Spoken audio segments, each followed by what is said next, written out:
Hello, everyone, and welcome. Today I have an ENTP here all the way from Germany, the homeland, and he and I are going to have a discussion today. Do you want to go ahead and introduce yourself?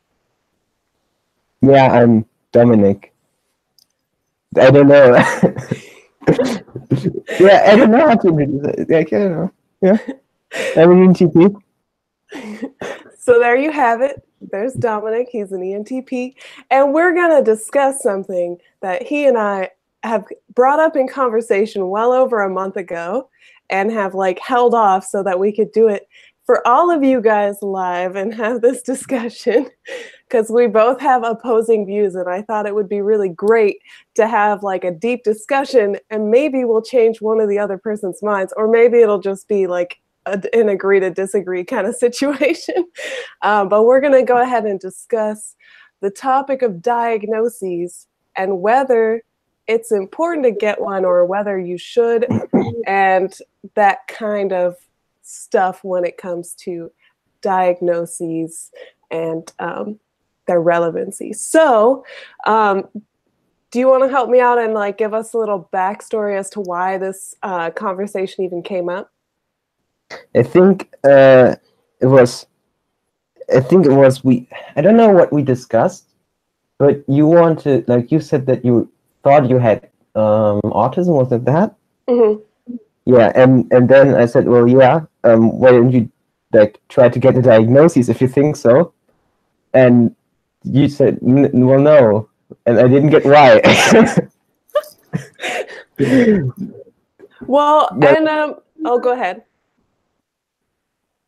Oh, well, it would be my introduction to my argument, I think. Oh, okay.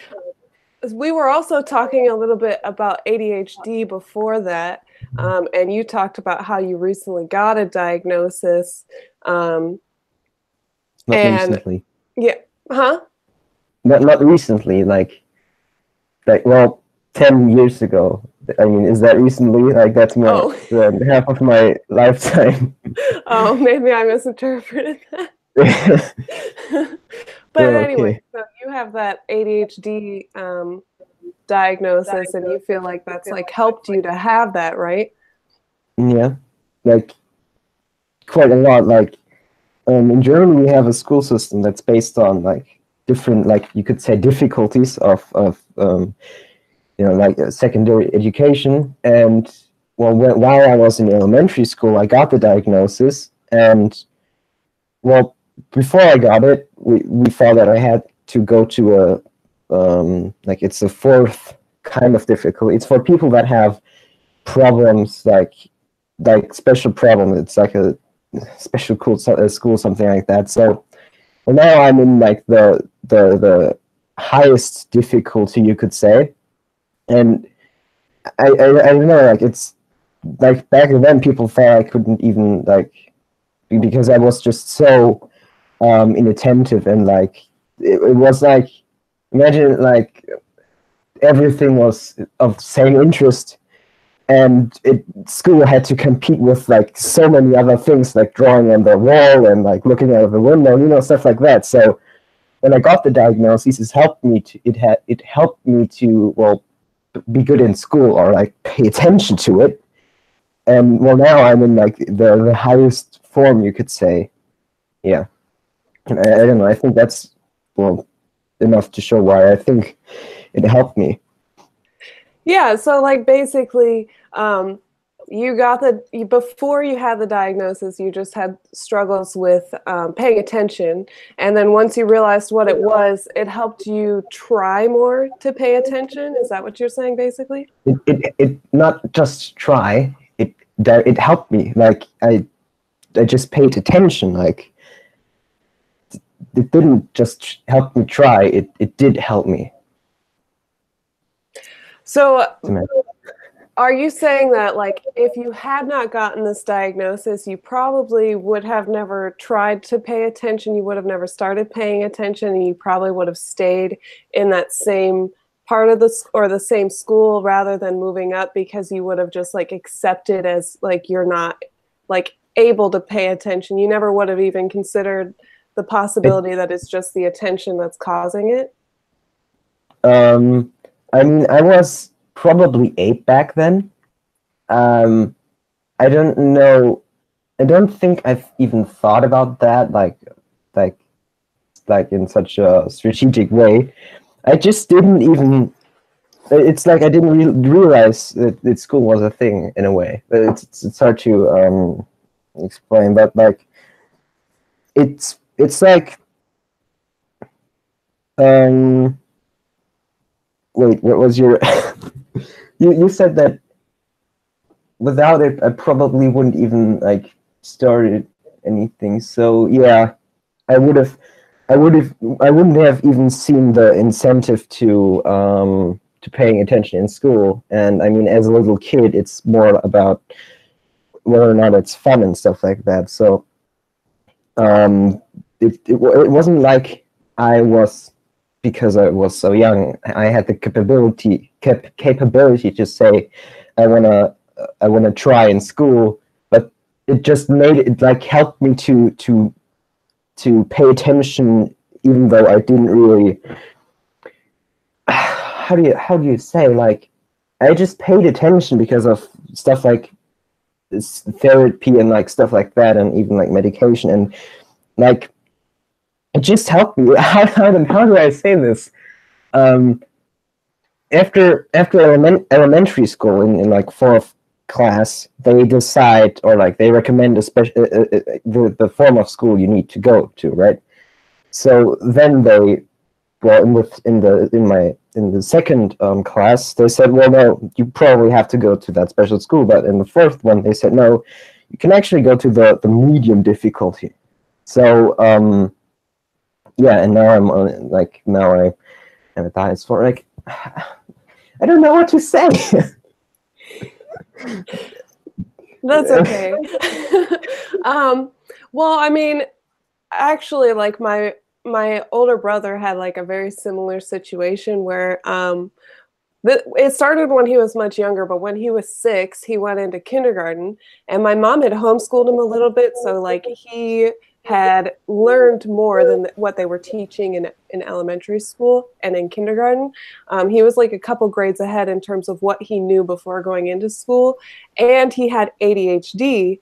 But they ended up putting him in what we call special ed, which is generally for people who have learning disabilities, specifically like Down syndrome and like that kind of stuff, like more on like the lower IQ spectrum or whatnot. Yeah. So they put somebody who was highly intelligent and just had attention issues into the special education program because he wouldn't pay attention to something that he already knew, basically. But having a diagnosis didn't help him get out of it. It was like putting him on medicine that got him out of that, but that's a whole nother situation. Like, it's not really. Well, I think I meant special education, like, you know, the same thing. Mm-hmm. But with me, it was before I even got into that, they diagnosed it and like prevented that I went there. Well, I don't know. Like, I mean, the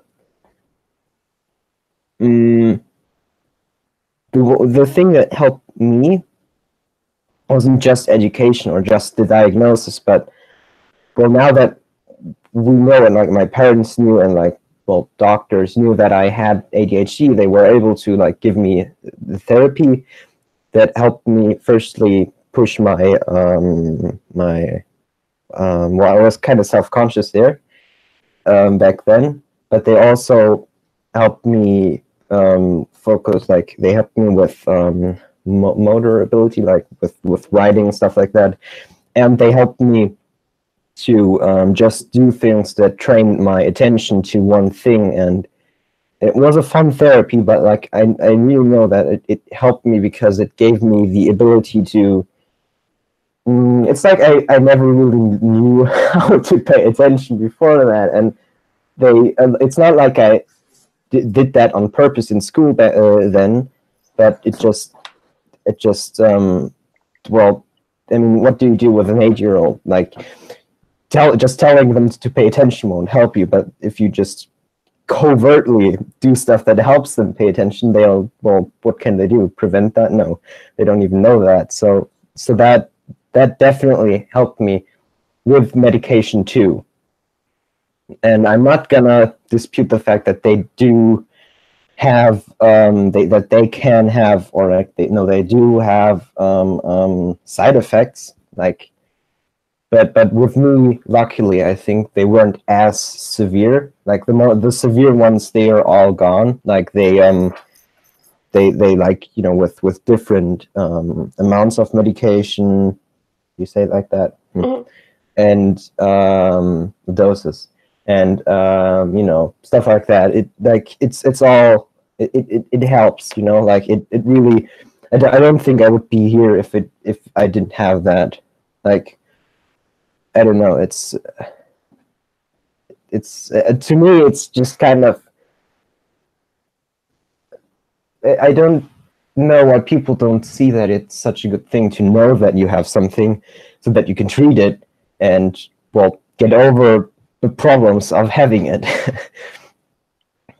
Yeah, I mean, I definitely agree with you on that aspect. And like, what I'm hearing is that like you were able to, because of the diagnosis, get treatment that not only included medication, but also included therapy, which actually, I don't know of any US situation where we would give therapy and special learning help to people who have ADHD. We would literally just give them medication. And there would be none of that, like teaching them how to pay attention, teaching them how to grow that ability to be attentive. Like, it would just be like, here's some Ritalin or here's some Adderall. You're welcome. Wow.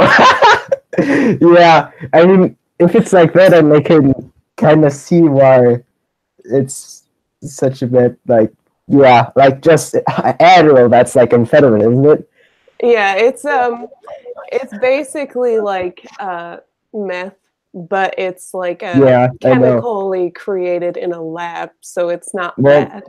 I think isn't it like more like speed? Yeah. Well, they're related, I think. But like looked stuff like that up. Don't ask me why. No, I'm not doing illegal stuff or anything. Wait. Yeah, I mean, like, I have to say that. Like, I don't want people to think like I'm doing stuff that I shouldn't do stuff. Wait, no. Yeah. Yeah, that's. The more you try to defend it, the worse it sounds. Yeah, I know. Like, no, there isn't anything. Okay, you can calm down. Okay. Fuck. But maybe I have. I'm not sure if it's right here in my room, but I think I have my own diagnoses, like a copy of it. I mean, it's in German, but I could just look up if they what kind of stuff they said I need because of it, like as treatment. Like if it's in my room, it's like, I don't know, 10 seconds, 30. Do you want to grab it? Do you want to grab it so you can read it? Go ahead. He's gonna grab it, guys. I'm not sure who else watching. I know Nick's here. Hi, Nick.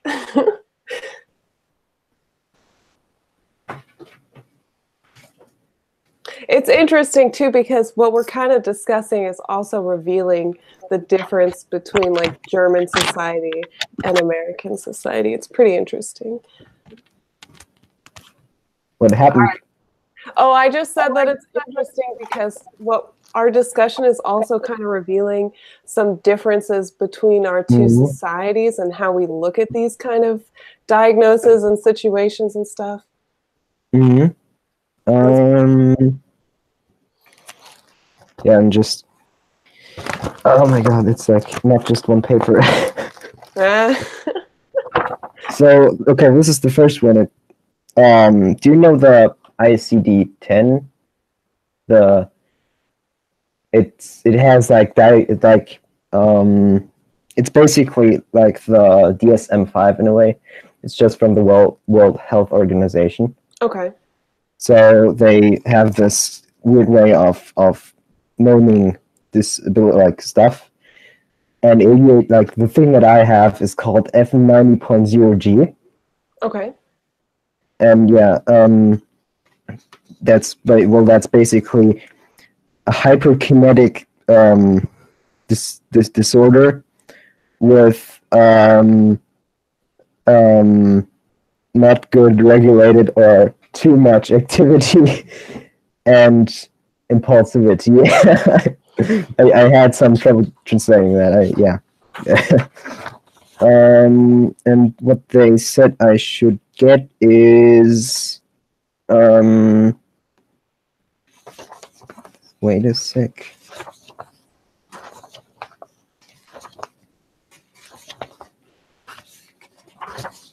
Is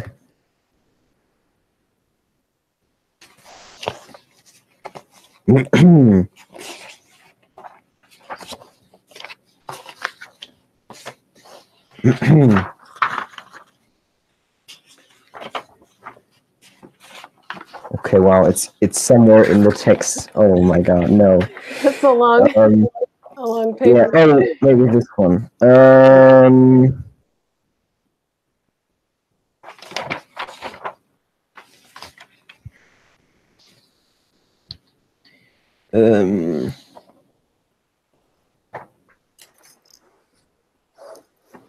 Okay, so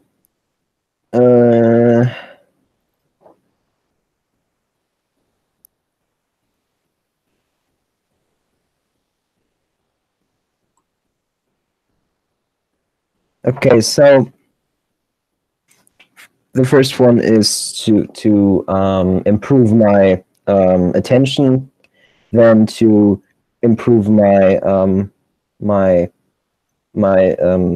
how do you say that, like that I'm not that self-conscious anymore about not getting stuff done. Like back then I had not conscientiousness.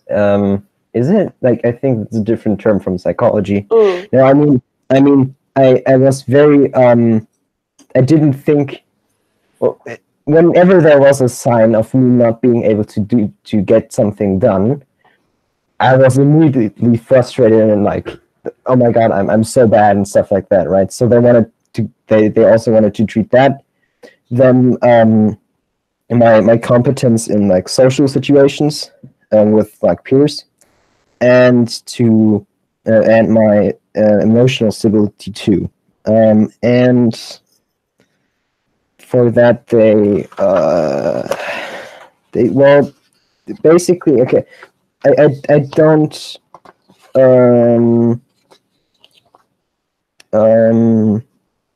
know the exact term now, but it's in it. Well, I do, because I basically they gave me like medication. It was it's methylphenidate, like 5 mg, like 5 milligrams before school, and also ergotherapy. I don't know if there's a different translation for that in English.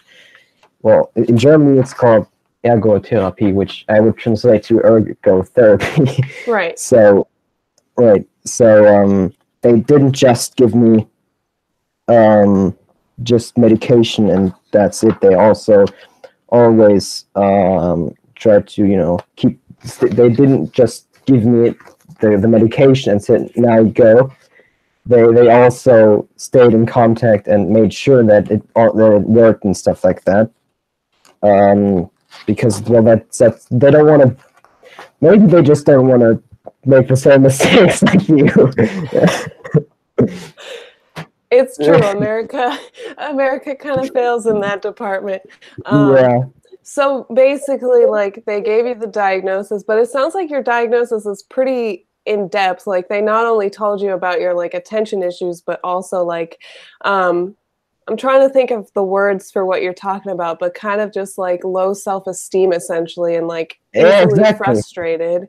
And then also like being uncomfortable or being less capable in social situations as well. Yeah. Was that because of like the self-esteem with getting things done, or like what caused?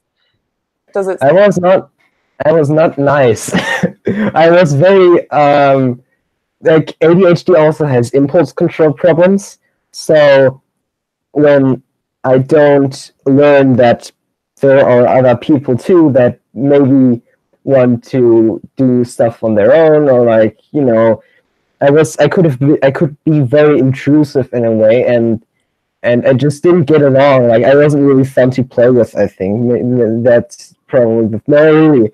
Like I wasn't really that fun to play with, and it helped me. You know, like in the first two, like I repeated my second school year, and in the new like it was right around when I got the diagnosis with the therapy and stuff like that, and like in the new class, like with new people, it was way different than like in the first 2 years.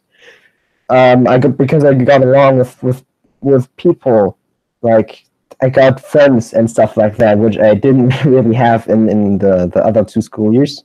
And then, for example, I could play football and stuff like that, and you know, all of that. And I don't think that I think it was kind of like, well, if that didn't happen, I wonder what would have how I would have turned out, because I think it's quite important to have that in like the development, which is why like this is such an important thing for me that happened. So yeah.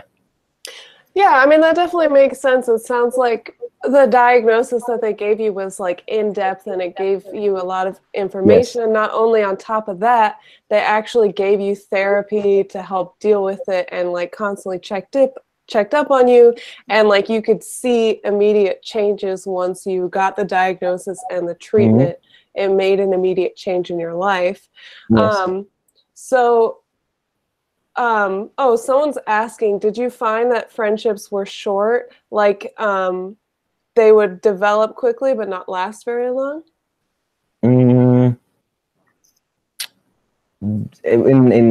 Well, before that, I didn't really have much friendships. Like, but after that, it was more like friends in the sense of like in school. But I had a very good friend. After it was very related to school. So when I was in school, I would play with them and do stuff with them. And after that, I think I had family, and you know, play with my brothers and sisters and stuff like that. And I also had friends in my neighborhood. So that wasn't a problem. So I think they lasted quite long, like in the sense of multiple years. Wait, did I answer the question or no? I think so.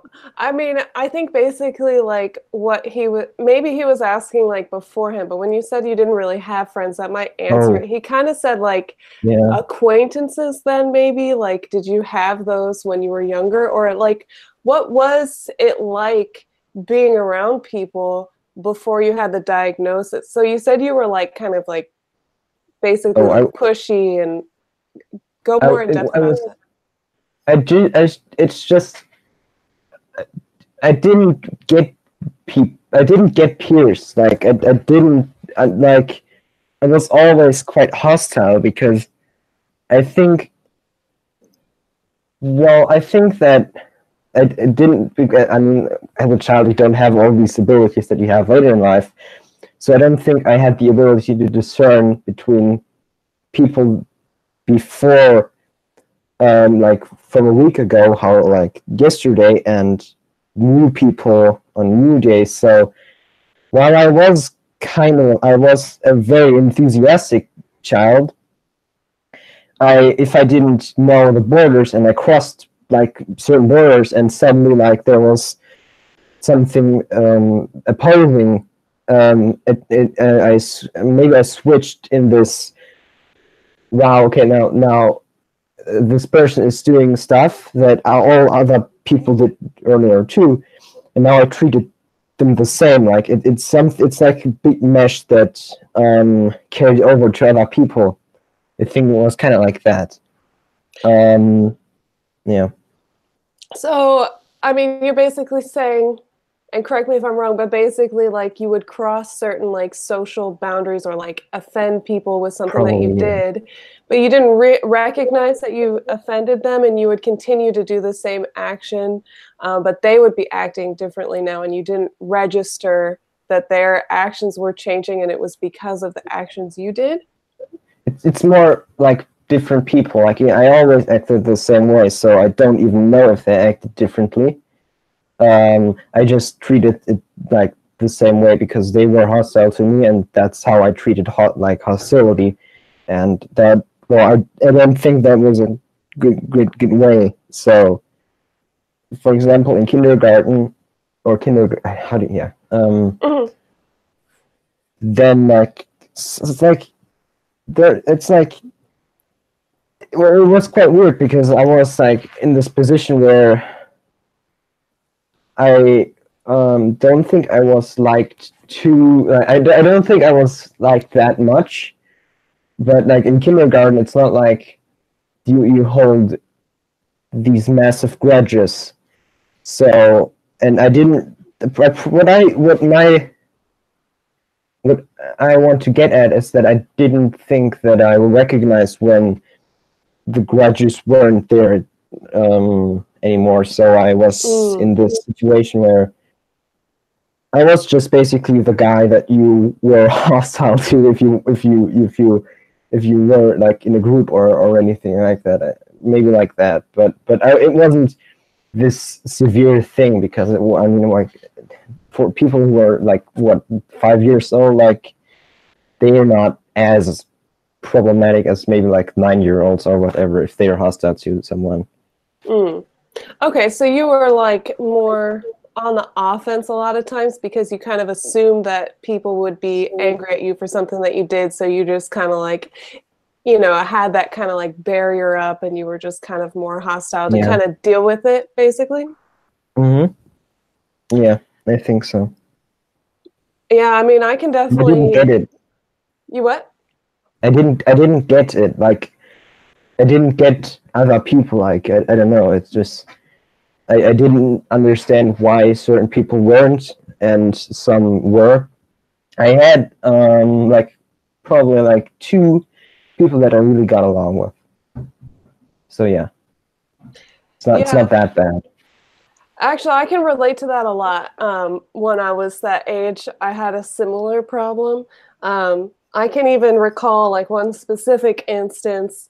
We were on the playground and it was like winter time. And so like there was this thing going around when people would like take their sleeves like off of their arms like that and kind of like smack each other with like just the sleeves of the shirt, right? And I'm tall, so like all my jacket sleeves were too short to really do that effectively. And I like straight up like basically hit somebody. Yeah. And you didn't want to. And I didn't want to, but everyone thought like I did it on purpose, and then like people wouldn't let me play that game anymore.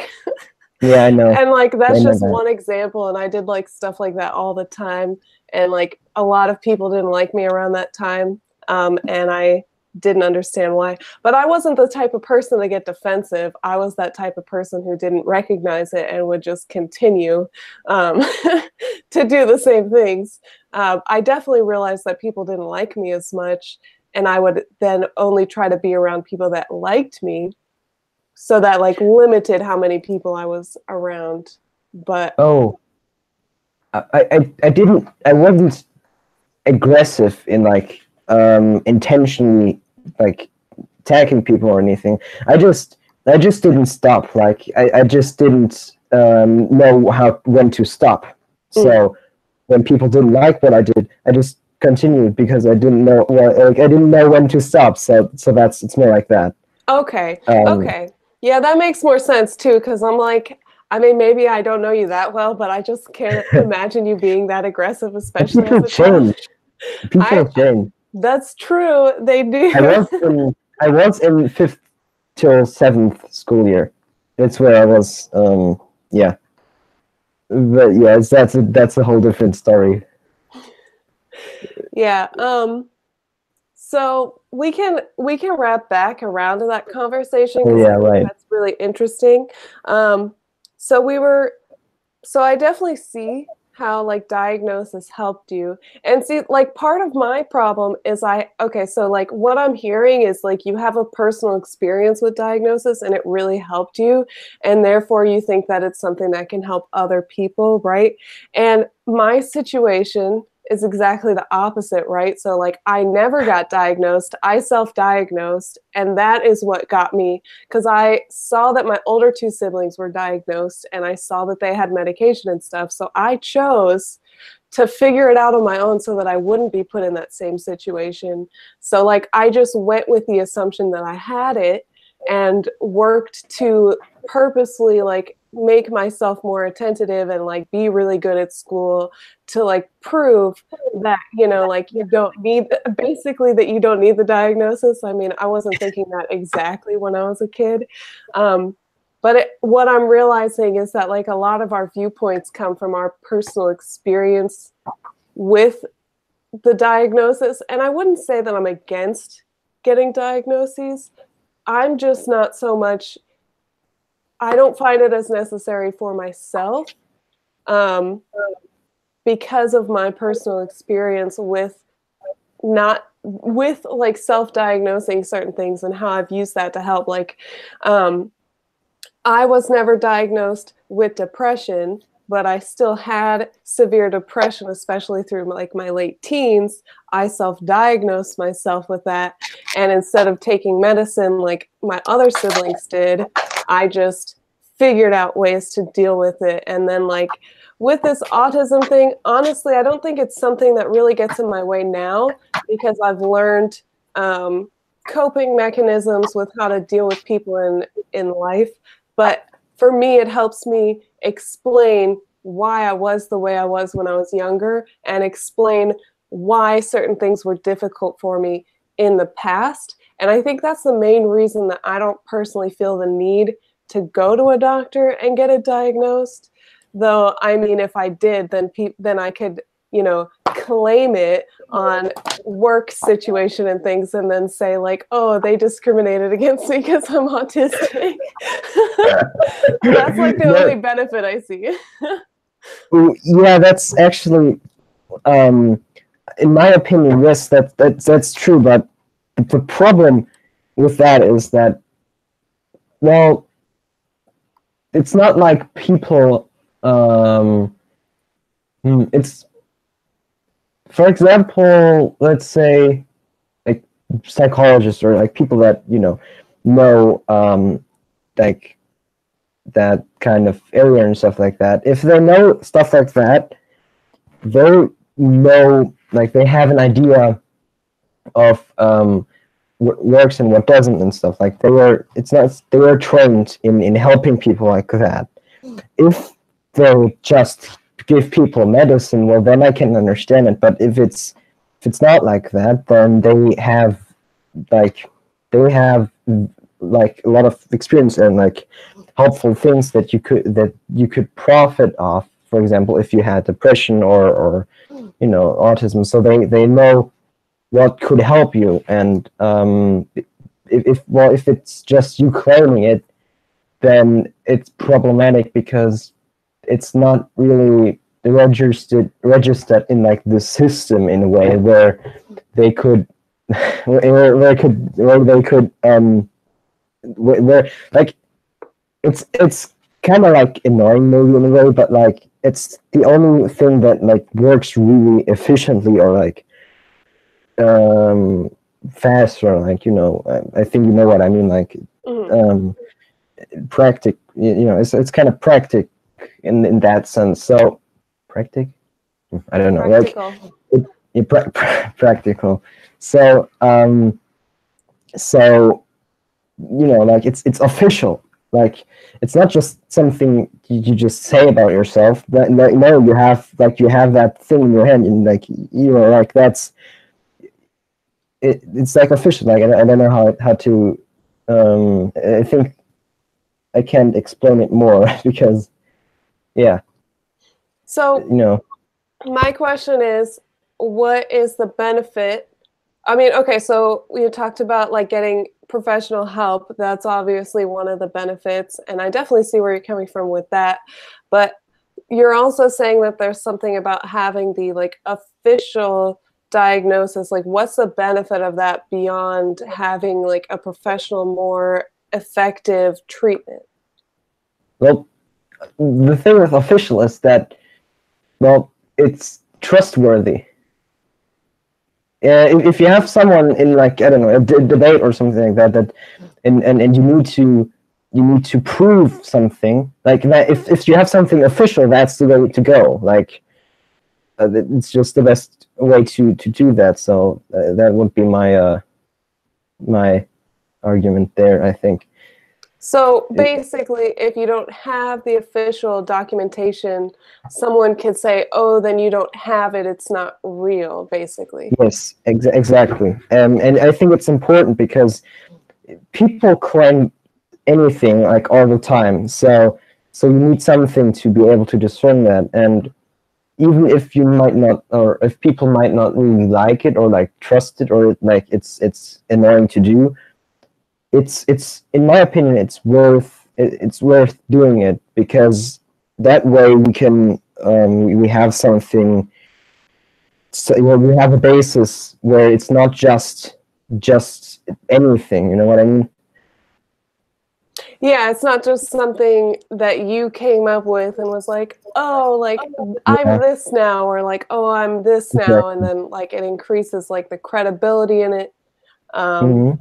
And people, so I mean, even still, my question is, what does it matter if it's official, if it's helping you specifically? Even if you're wrong, still like diagnosing has helped you deal with certain issues and maybe like helped you grow and be better. Even if you were wrong about the self-diagnosis, if the end result is better, does it really matter if you were wrong about the self-diagnosis? Well, two things. Firstly, well, if it wasn't really, if you didn't get an official diagnosis, that means that what you had wasn't the same. So it could damage, well, not damage, I don't know, but it could interfere with like other people that really have it, like that have that diagnosis, because you now think something that it's not. And the second thing is that if it helped you, then I mean, I don't think you need to self-diagnose yourself, but you can recognize that, okay, I have problems that people with this have too. So hey, why don't I just go there and like look some advice up that people who have this me too. For example, I don't know, if you're sad like for some time, you know, and you don't have depression, right? But you can still maybe like, okay, this might be maybe I'm saying something wrong here, but I do think that you can maybe get some advice from Googling depression help, or like, no, not help, but like advice, or Right. or maybe if you have trouble paying attention, then you can Google advice that people who have ADHD, you know, need. So it could still help you, but you don't really have the diagnosis or like disability or whatever. So basically, you're saying that like by claiming that you have something without having like an official like documentation or like diagnosis from somebody who's like trained and actually knows what they're talking about, you could diminish it for people who actually do have it. So like by claiming that you have it, even though it's not necessarily official, just because you have some of the symptoms, you could be diminishing the reality of it for other people. Especially if you don't have it. Especially if it turns out that you don't have it. It muddies the water, basically, in my opinion. So can you explain further like what you mean by like muddying the water?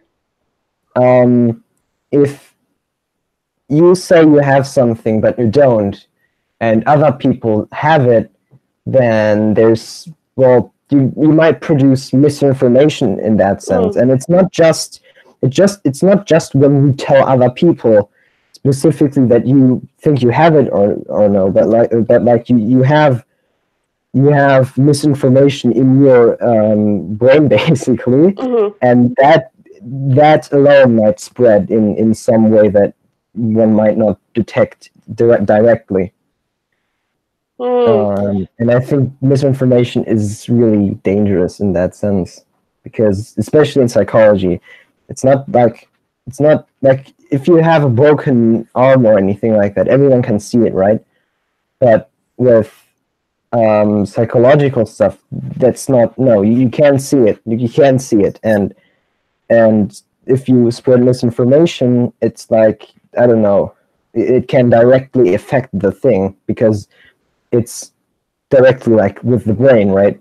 So misinformation about like crucial stuff, that say anxiety disorders or whatever, they should just, I don't know, do it or whatever. Like that might actually be not the thing to do if you have an anxiety disorder.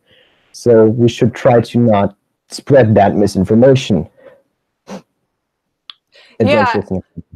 So I definitely see what you're saying, and that actually is making me think about MBTI too, because you talked about this idea of like misinformation. I know MBTI isn't necessarily a diagnosis. However, in a way it kind of is, because your personality does affect the way that you interact with the world and the way that you interact with information.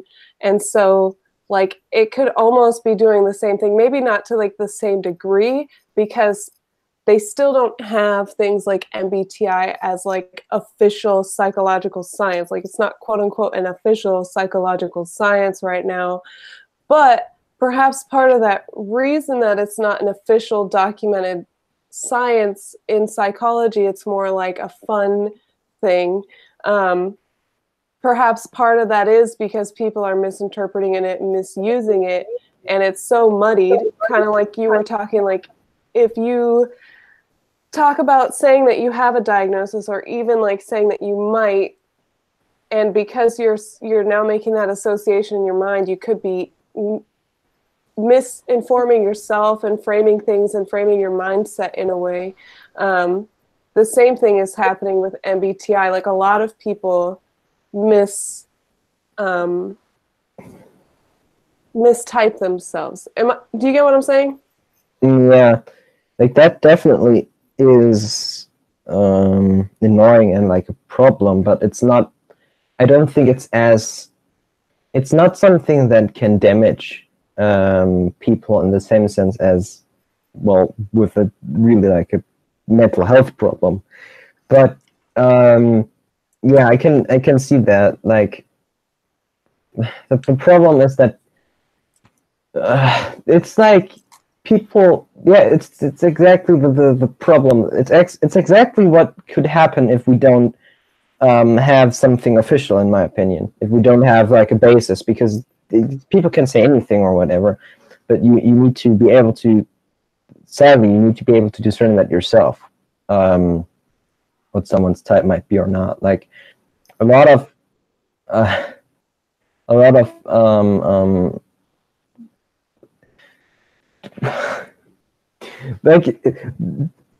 those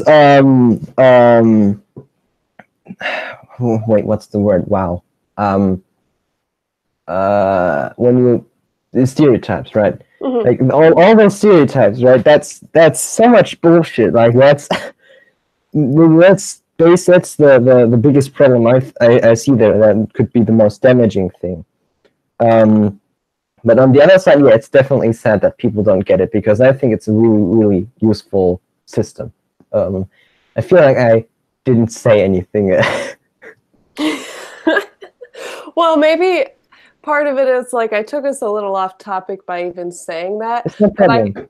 But I can't help but see the relationship between the two ideas, because I do think that personality is a really important part of how we interact with the world.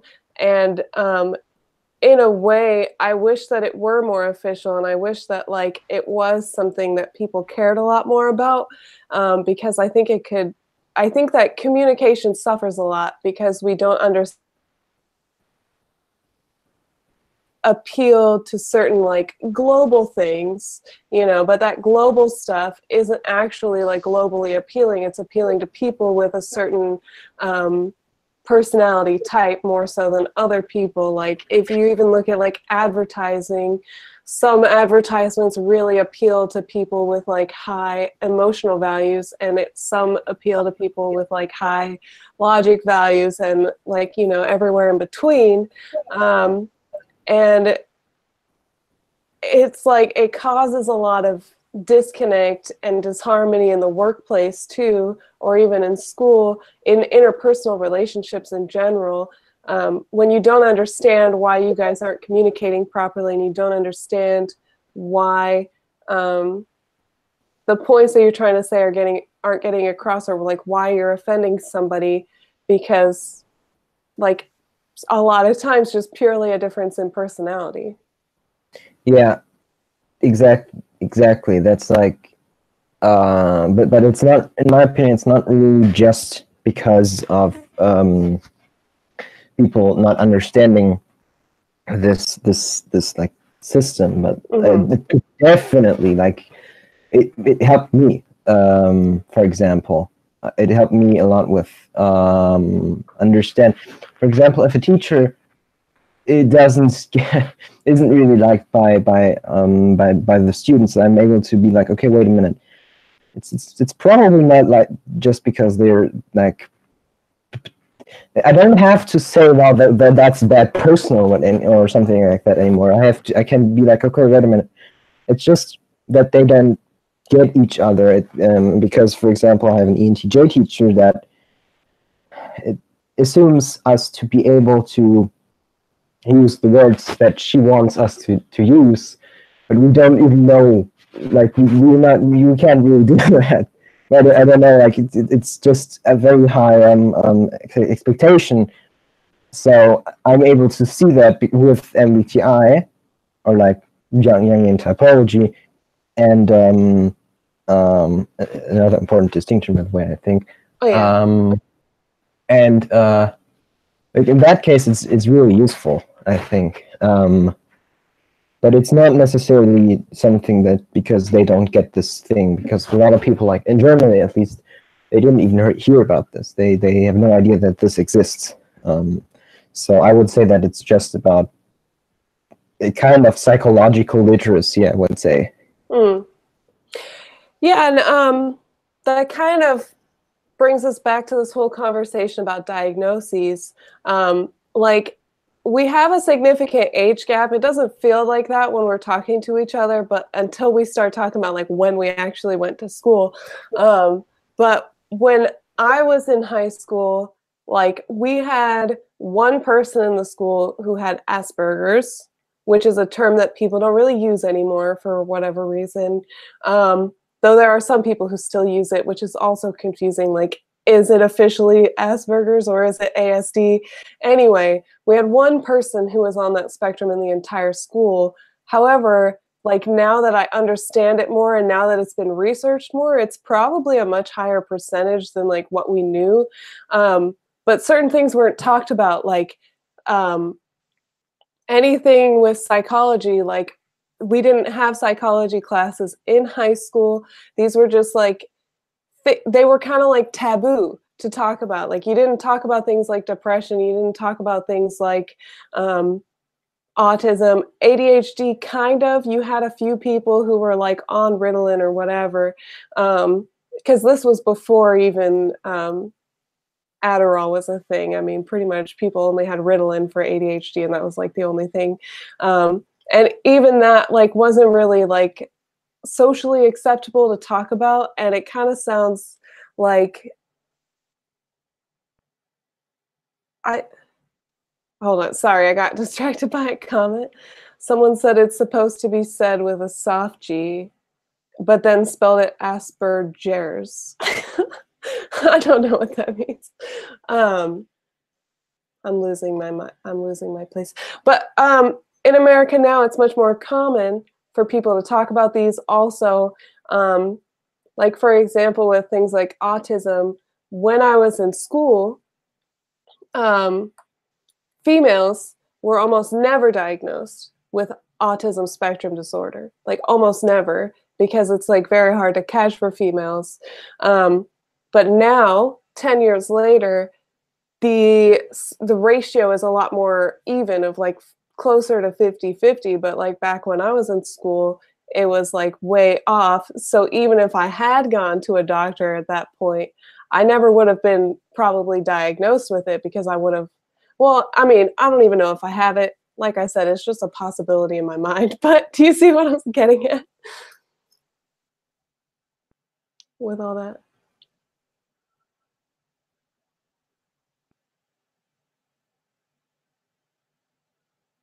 I think your mic stopped working. I don't hear you.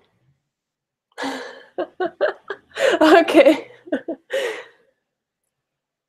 If it, I'm just gonna read these comments while you work on your sound.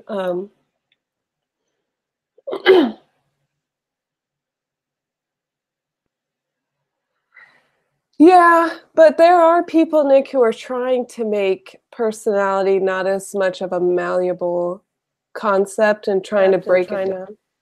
Oh, I hear you now, I think. You can? Yes. Oh, okay, good. So, right. Well, this is about refining psychology, basically. So it's like it's the thing is that it's kind of like ever evolving in a way. Like I mean, I don't know about really the academic stuff. Like I want to study psychology, but I'm not. I don't really know yet how they do all this like stuff where they test and all these things where they find that all that stuff out. But it's definitely, I think it's definitely always getting in the direction of more like it's improving. And so I don't think that I hear stuff like we get more people with a ASD or like autism.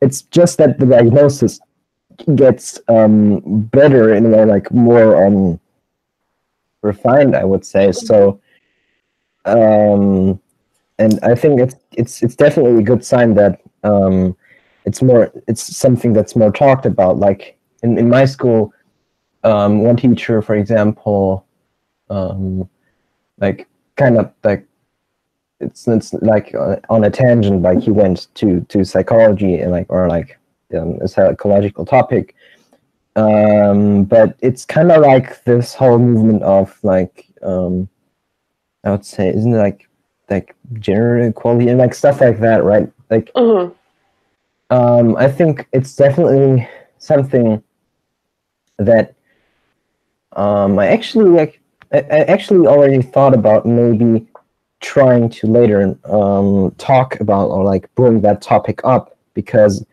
it's also something that needs to be talked about, because in my opinion it's quite important to be able to understand that stuff, because it's in my opinion it's getting increasingly more important when when more people start getting depression or whatever, to talk about or like know how to deal with that. Because one thing that like stuff like saying, yeah, just get over it or whatever, like that doesn't help. That may only make it worse, because then people don't want to even like talk about it or like get treatment, because nobody even understands what you're dealing with or whatever. So this is really something that we need to talk about, and I think it's good to hear that we already improved, in my opinion. Like again, I feel like I said nothing. That's okay. So, I mean, I say nothing all the time, so I guess my opinion doesn't really count in the matter, because I do that a lot. What I was gonna say, because you even kind of mentioned this a little bit earlier, like people are talking about it more, and at the same time, diagnosis is getting more refined. My argument then is not diagnosis getting better partly because people are self-diagnosing and then going and getting official diagnosis? Well, I guess now I've almost convinced myself that getting an official diagnosis is good only in that it helps with the study of this disorder or whatever to begin with. To like get an official diagnosis helps add to the numbers of people that can be studied with said diagnosis. So I've just like convinced myself of the opposite argument. Wow. Awesome. That was fast. No. Wait. Oh. So yeah. Wait. What did you say? People talking about it and people self-diagnosing only like helps refine the diagnosis process, because they're self-diagnosing. People are starting to see that maybe it's more widespread than is actually getting diagnosed. Oh well, it's well. If you don't self-diagnose in the sense that you think you have something, well, then why are you even going to, like, why are you even going to someone that might help you? Or like, if you don't think you have a problem, then why are you even seeking help, right? So you definitely have to self-diagnose, but I don't think you should stop there. You should also, like, try to get a diagnosis if you think you could get one or like have one. So in that sense, I think self-diagnosis is only helpful then when you try to get an official one, only as like a step. Yeah, because as I said again, like it might muddy the water or whatever. Yeah. I don't have anything to add to that. Wait, so did I already convince you? Well, I mean, to me, like I get where you're coming from, and I see certain aspects of it, and I do agree with you on certain aspects, but I also don't agree that it's necessary for everybody to get a diagnosis, even if they think that they have something. I do think that it can be helpful, and I see the benefits of getting a diagnosis, but I also still am not convinced that it's something that people need to do necessarily in order to get better. It's that's true. Like, I mean,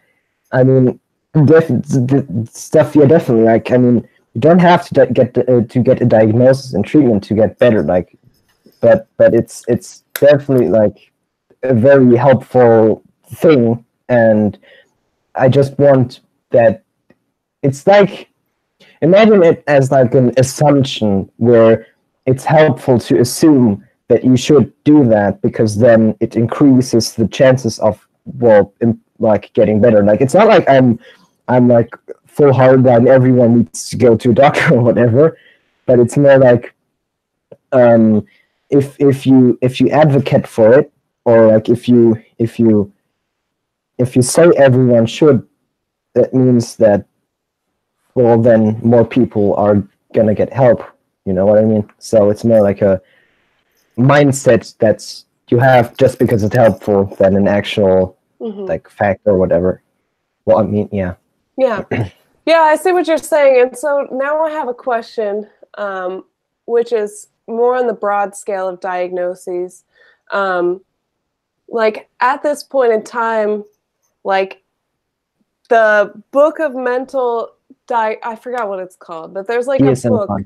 Yeah, it has all the possible mental diagnoses that could be given to somebody. It has dramatically increased in the last 50 years alone. Like, it has grown from just like a few like split person, like, I don't know, arbitrarily blah blah blah, hysteria, etc., and has like expanded. Is there the possibility that it's expanded too far, or is there such a thing as it expanding too far? Is it on a sociological level having a negative effect to have so many possible diagnoses? The thing is that, well, definitely, like it's. I think the DSM-5 is meant actually to be ever expanding in a way or ever evolving, but that's just because we like in general, like knowledge changes, right? So, for example, like a few, like for example, that Einstein discovered that it's actually like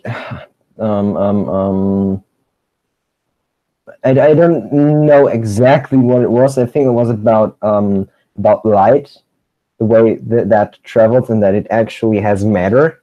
Mm-hmm. Right, so earlier that was like a big shock for everyone, because like no way, that doesn't make any sense. So, but that actually he proved that it was true with, I think it was with a solar eclipse, and like picture of like stars, and astronomy, but like that just shows like what we now know may not be true. Like we don't know exactly what we know is wrong. So if it expands like that, it definitely goes into a direction where we want to know more and improve our knowledge.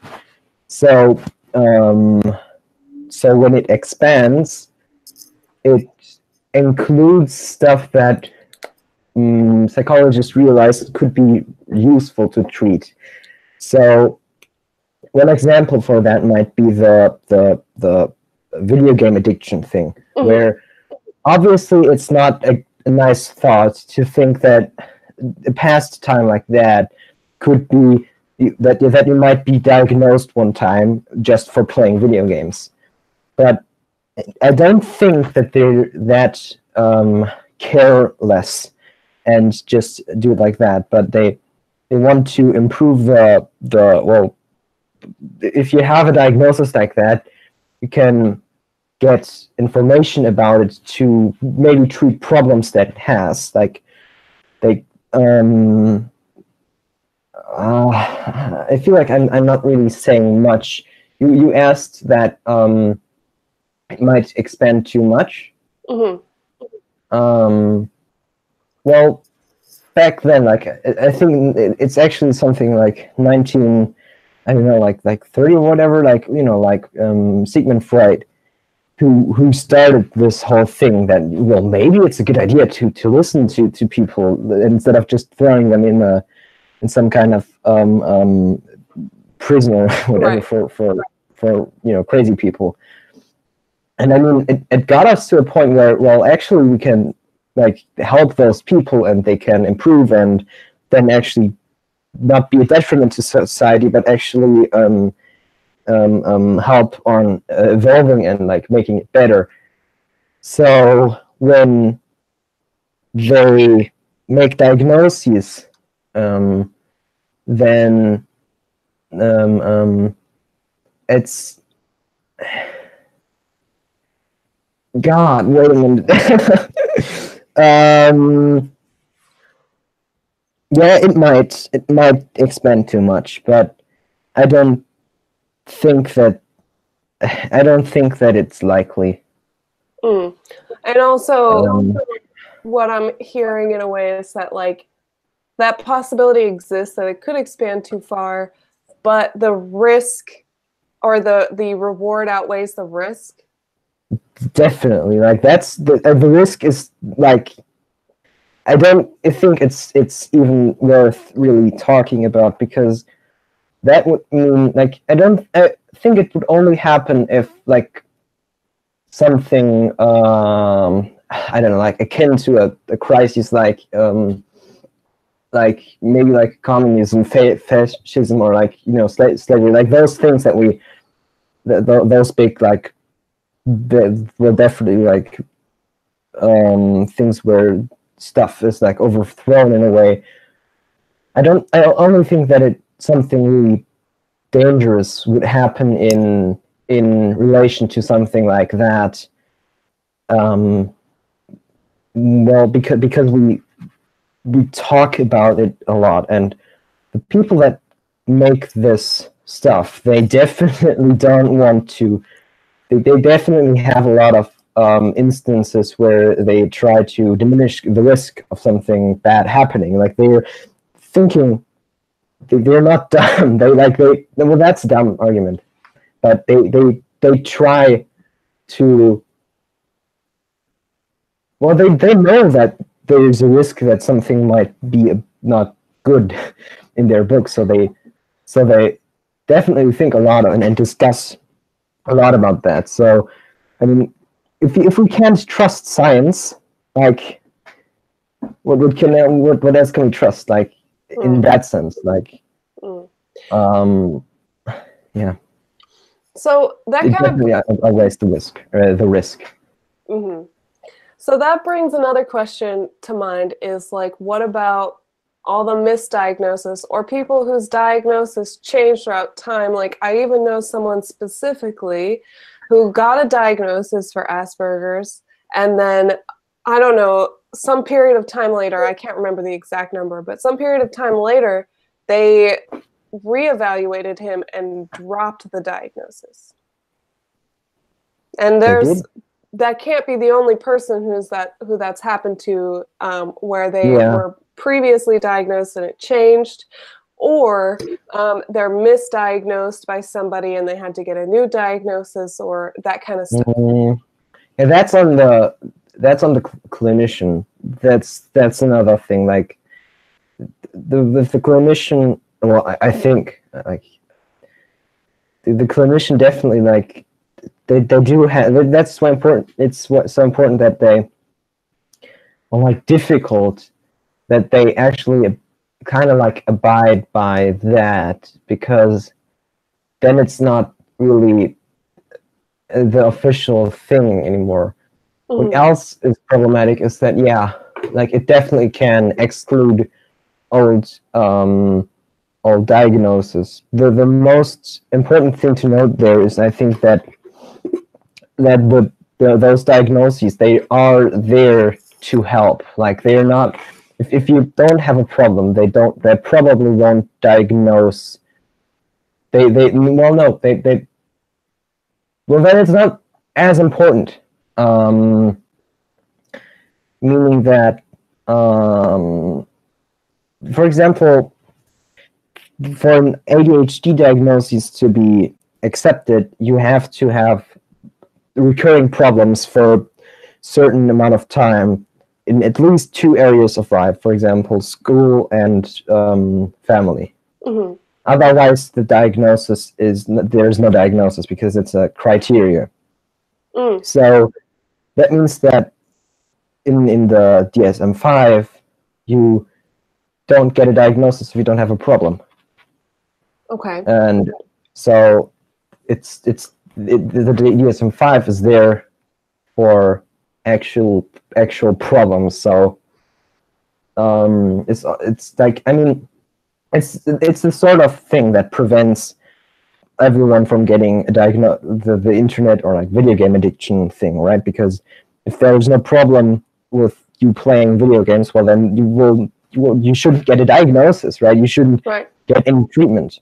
So if that person didn't have a problem anymore, then, well, it's not as much of a problem that the diagnosis got repealed then, or like terminated. Then, well, then wait, what's grammar? Then if he still had a problem.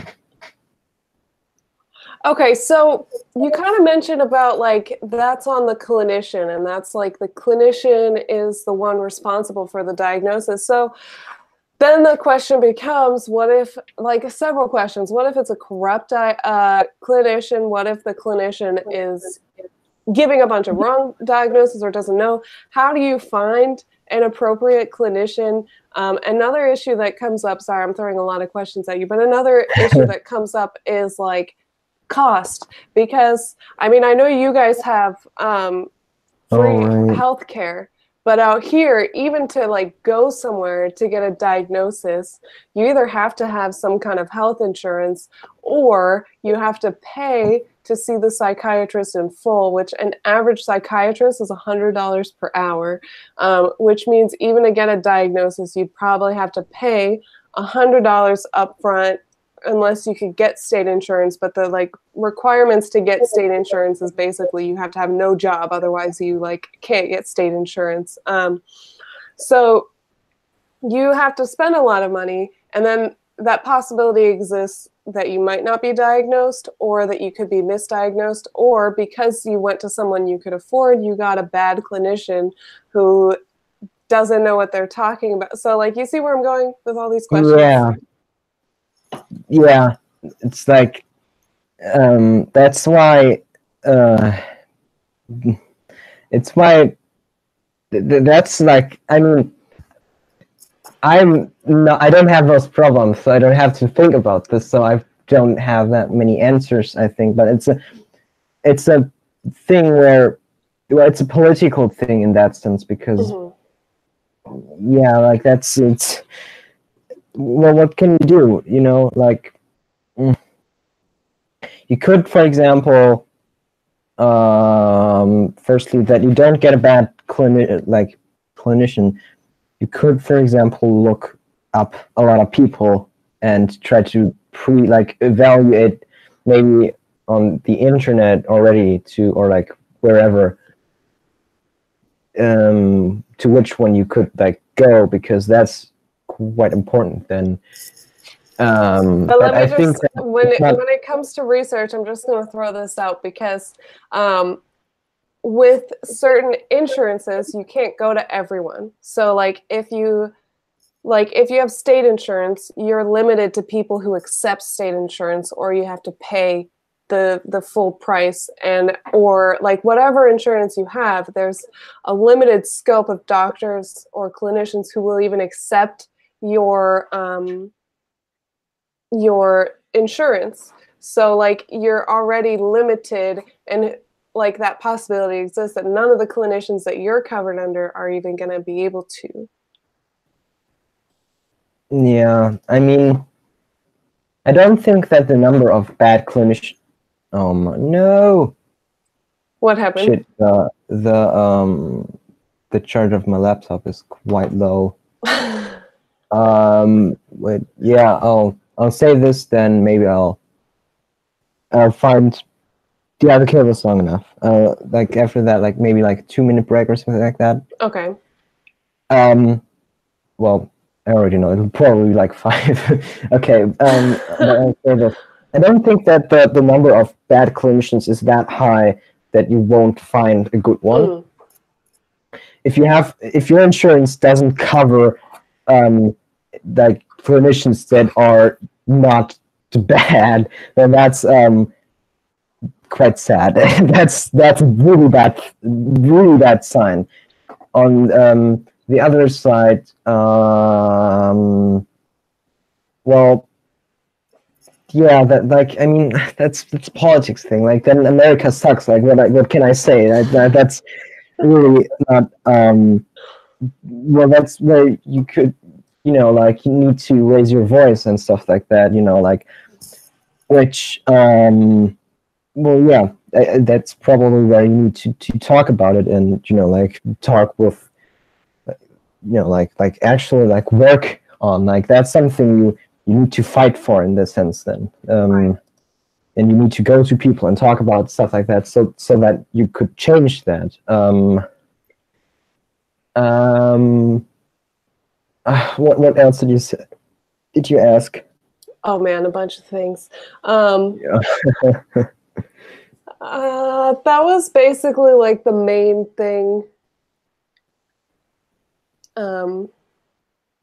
I'm just distracted by another question that came into the chat that I think is kind of a good angle, which is what about the possibility for, or like the kind of mindset where a diagnosis means that you're not living, that means that you're not living up to a certain societal expectation or standard, which is where diagnosis even started from in the beginning. Like, for example, hysteria was just women who like didn't like their situation, and like they could have just like snapped over. Where like just because you can't do what's like considered like societally normal, therefore you are diagnosed. Well, that's not, what should I say about this? That's definitely not a good thing. It's why it's important that it's kept to certain standards, and definitely it's also affected by societal standards. Like, and it's why it's good that you only get a diagnosis if you really have a problem, because if you have a problem, well then why is it a problem that you're diagnosed? Like, even if it's just about society, if it's just a problem created by society, if they help you to, if the diagnosis helps you to do something against it, then you shouldn't really have much of a problem, even though certain things can actually, it's kind of like AIDS actually, where because you have the problem, it's harder to fight the problem. Say, for example, if you have narcissistic personality disorder, the chance that you'll accept that you have a problem is quite low. So you probably won't accept any treatment for that, right? Which, I mean, I think, like, it's kind of funny that you can actually use the analogy that it's like AIDS, because it is, like... So, but what if the problem itself is not like, because a big thing about, and you're talking about how it can like help, but like a big thing about diagnosis is they always focus on the individual. But what if the problem that's being diagnosed continually over many, many people is not actually a problem with an individual, but more of a systemic problem, like with society as a whole?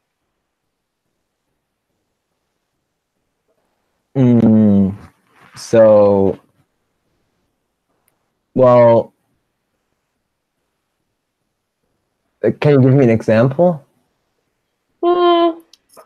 Let's see. Like,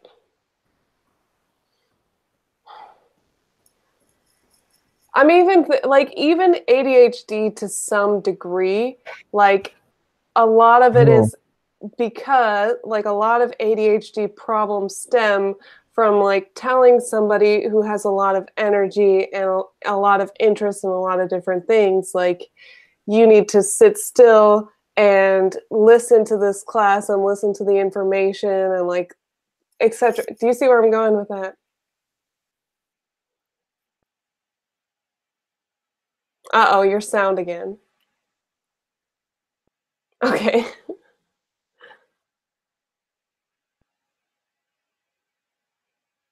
Okay, he's got to charge his laptop, so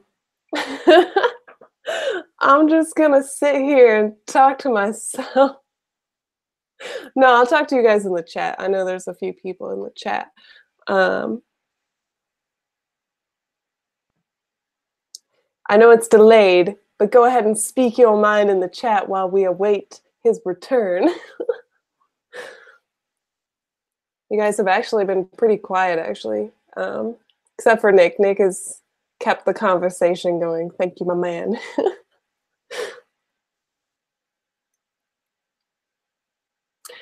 Yeah, and actually, something that I was thinking throughout this whole conversation and trying to figure out like when's the relevant time to bring it up is like, I see one benefit for diagnoses if we use it as a way to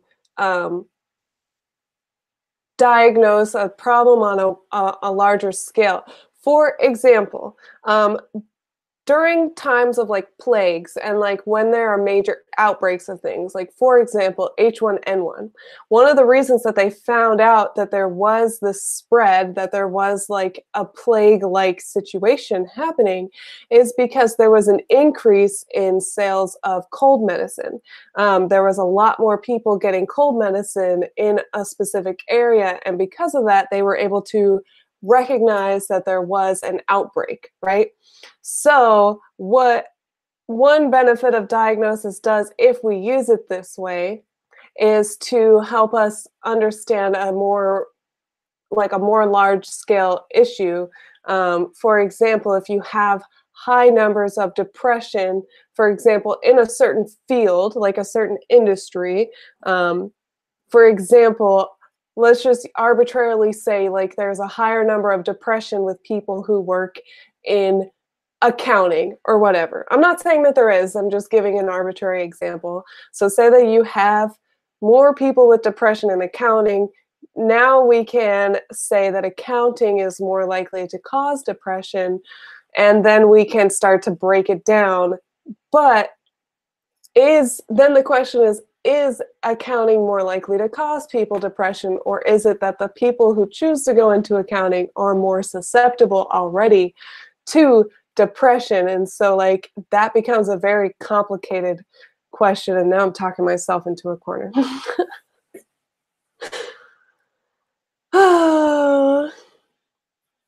This is what happens when you leave me alone and there's like a huge lag in the chat and I don't get to hear what you guys are saying until well after I've said something. So I just must sit here and wait awkwardly for a response that I may not even get. And I can't even tell if anyone's typing. So I'm just sitting here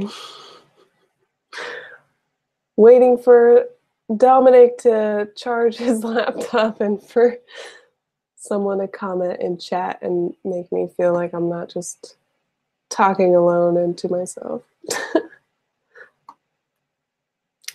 Rude. Someone disliked my video. That's so rude. What did I do to make you dislike it?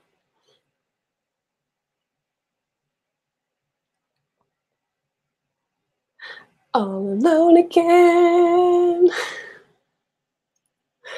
Don't wanna be all alone again.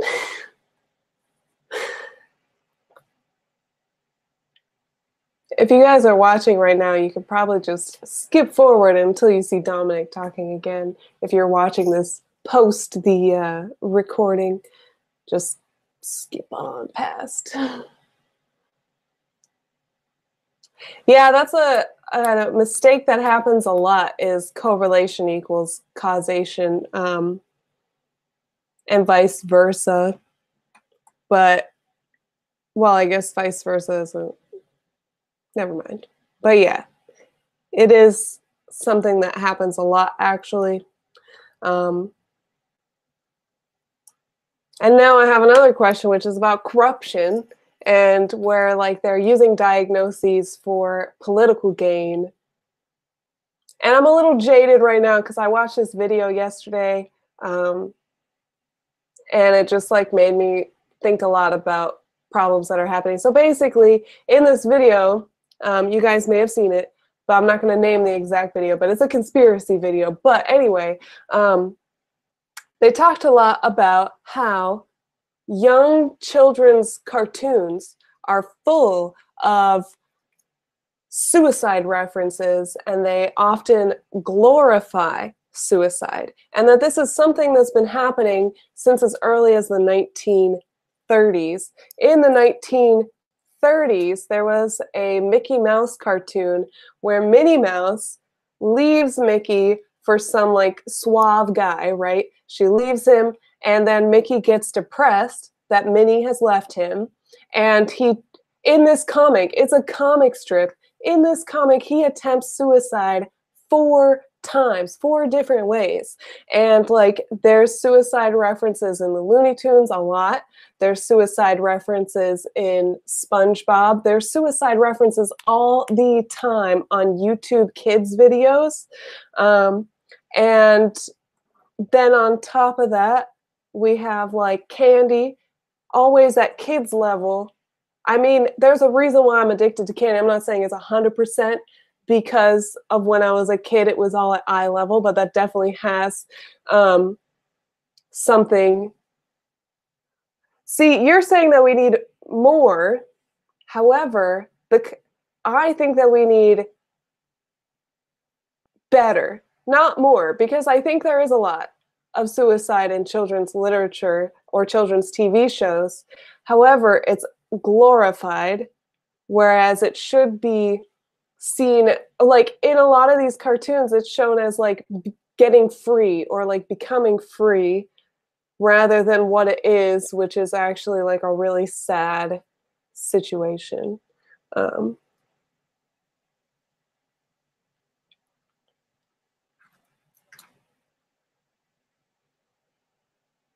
DSM was created by and for insurance companies originally. Sam Vaknin was speaking about that a few days ago. So, yeah, I mean, I definitely believe that, though I thought the DSM existed longer ago than things like insurance companies, but I guess I don't really know that much about the history of insurance companies to really have that kind of conversation.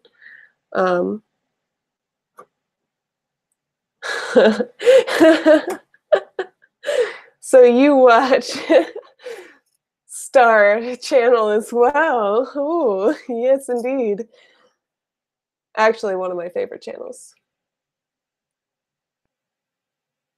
One of my favorite channels. 100%.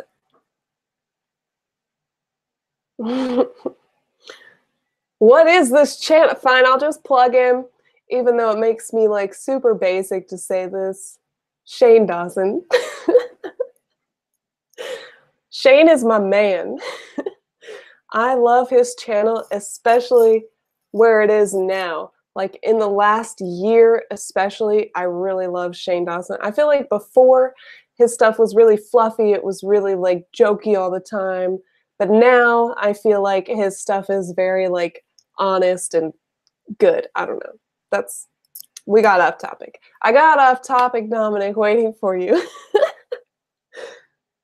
Which I still don't hear you. Okay, waiting.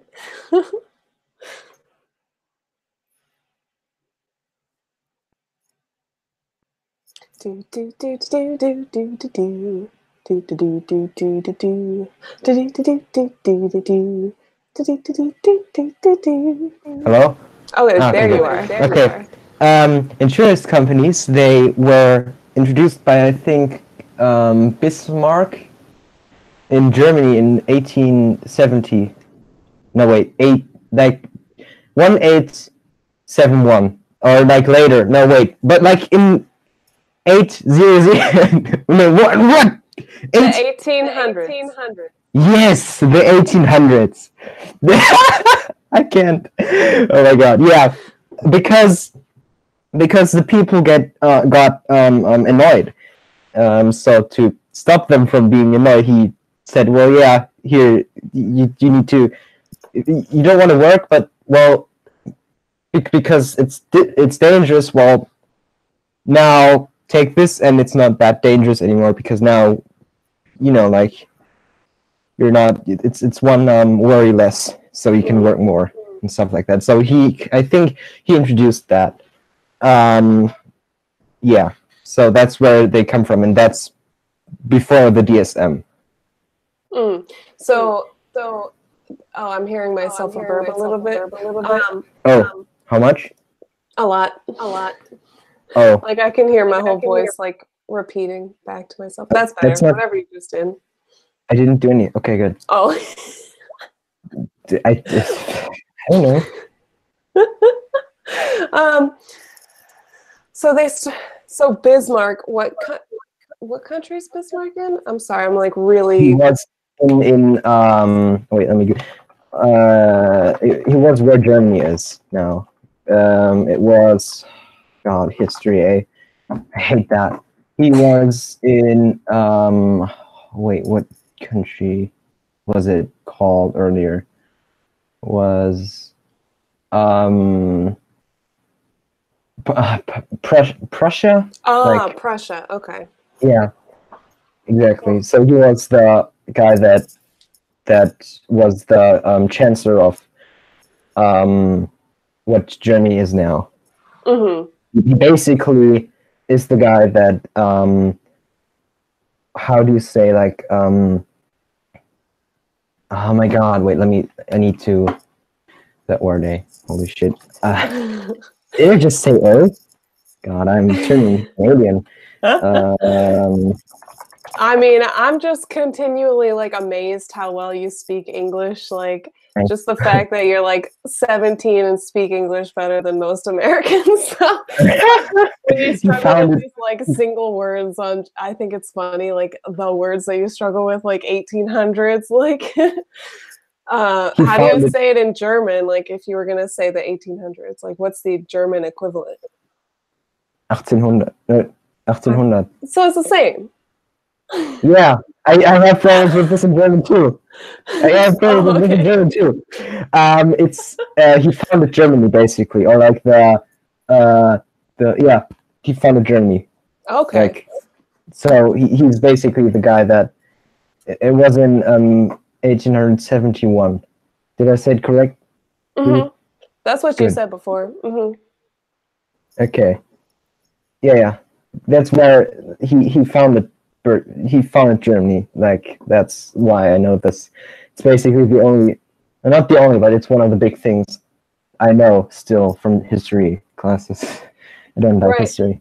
That, I think, like, at some point we should have like a separate conversation, because I know it's going to get really in depth, but like the difference between American schooling and German schooling, because there's just so many differences, and like even like how you had to explain everything, like that's something that obviously I know from when I was in school, because I was #obsessed with Germany, but most people aren't in America. Most people are like, oh, those Nazis over there, and it's still a problem. It's still a problem. People still think that we also still have a problem with Russia, where we still think that they're like red commies and stuff. So, I mean, there's all kinds of problems. Did you watch like, wow, no, like, okay, everything I know about Russia is from PewDiePie, so, but like, did you watch some funny clips from Russia? Like, they're crazy. They're not, what the fuck? They're just crazy people. I don't know. Like they hug with bears, like do stuff like that. That's just funny. No. Yeah. Like, Americans are just very what's the word? Ignorant. We tend to have these ideas about other countries. Well, and the problem is, like, our media doesn't really talk about them, and the media still uses these kind of like biases to talk about other countries. And like with the whole most recent election, with all this talk about how like Russia like skewed our voting and whatnot, like that has like, that's like a symptom of the problems that we still have, because we're still, I think, stuck in the 1950s. What? That's not good. Yeah, well, that's America for you. Well, God, okay. Wow. Huh. It doesn't sound really free. Oh, yeah, it's not. But, I mean, can you really be free in a place where you're forced to work? And, like, even just what you were saying about insurance, like, insurance is there to make sure that people work more. And I know that, like, he probably had good intentions creating insurance. Like, it was probably the intention of, like, helping ease people's minds and whatever. But still... It's actually quite selfish. Because if people don't have to worry about not getting hurt or whatever, and they can work safe and, like, they can work better that way. You know? Like, well, that's the idea of that's why Bismarck did it. Right. At least. But the problem is they were still working dangerous jobs, just now they had insurance Yes. that meant they would have coverage if something happened at this dangerous Yes. job, which didn't decrease the danger, it only increased their willingness to work at a job Actually, that they... Oh, go ahead. it decreased the long-term danger. Well, because, well, actually, no, it didn't decrease the danger of directly of having that, having something going the wrong way, but it increased it decreased the likelihood of you working, and now, well, something happens and you're fucked. That's gone now. So you can be sure. But it also, because he did it like the way it works is that there's a smart thing where if something happens because of your work, your how do you say that, your employer has to pay for that insurance. Right. So because of that, they have to put in certain safe, like certain things, so certain safety control stuff that does so that nothing happens. Because if they make your work risky, well, then they have to pay probably. Right. So because of that, also your employer needs to get better working conditions, and because of that, actually, no, it decreased the risk of something bad happening to you. Right. But in the end, you're still a slave working for some company. Yeah, that's true. But like, I mean, slave. I mean, yeah, probably. But like, I mean, you need, like, I mean, what else are you gonna do? Like, it's the world has to work some way. Like, yeah. I mean, Well, that's a whole nother discussion, just basically about what's wrong with our world. Which, I mean, yeah, like, you need to, something has to, you need to, you can't just live in a dream world while nothing is annoying or anything like that, like, but it shouldn't get out of control either. It's a weird balance. Yeah. Yeah, and it's one of those balances that, like, no one really knows how to fix or scale properly, because all you just have is, like, the people who, like, have very little morality and care for other people, and so they, like, work really hard to get to the top so they can be in control of everything, and they don't care, like, what happens along the way so long as they get this ultimate goal. And then you have the people who are the opposite, who care so much about people that they'll decrease their chances of moving up because they don't want to hurt other people.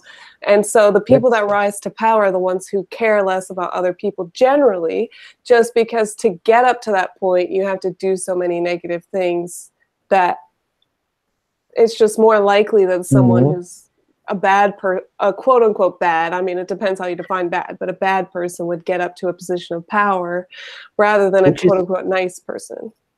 Which is why, like, I mean, if you're a good person, you know that you can not help someone just by staying in a low position. Well, then you could also try to get to the top to help other people. Like, that's just a idea. But no, something I have to say. What you just described actually was. Do you know the big 5 factor personality thing? What you just described is like people on the agreeable/disagreeable spectrum, right? Like, yes. Was that like intentionally? I didn't do that intentionally, but as I was saying it, I definitely recognized that I was talking about agreeableness versus disagreeableness. I've been watching a lot of I'm not going to say his name, but I've been watching a lot of this particular psychologist who talks about this subject a lot. I'll just leave it at that. I know who it is, but okay, He's controversial. Yeah, because people don't understand it. Yeah, well, okay, I guess we should probably just talk about it now that the cat's out of the bag. You mean Jordan B. Peterson? Yes, it's pretty clear we're talking about Jordan B. Peterson, who is actually an ENTP. And you Is can he? tell, yeah, you can tell he's any just by the way he like just so quickly like connects I to thought he's an ideas. INFJ. No, I don't think so. What? I Why? think he's We can any. look into that. We should look into that. We can um I'm like 99% sure he's NE. Really? Yeah, but Okay.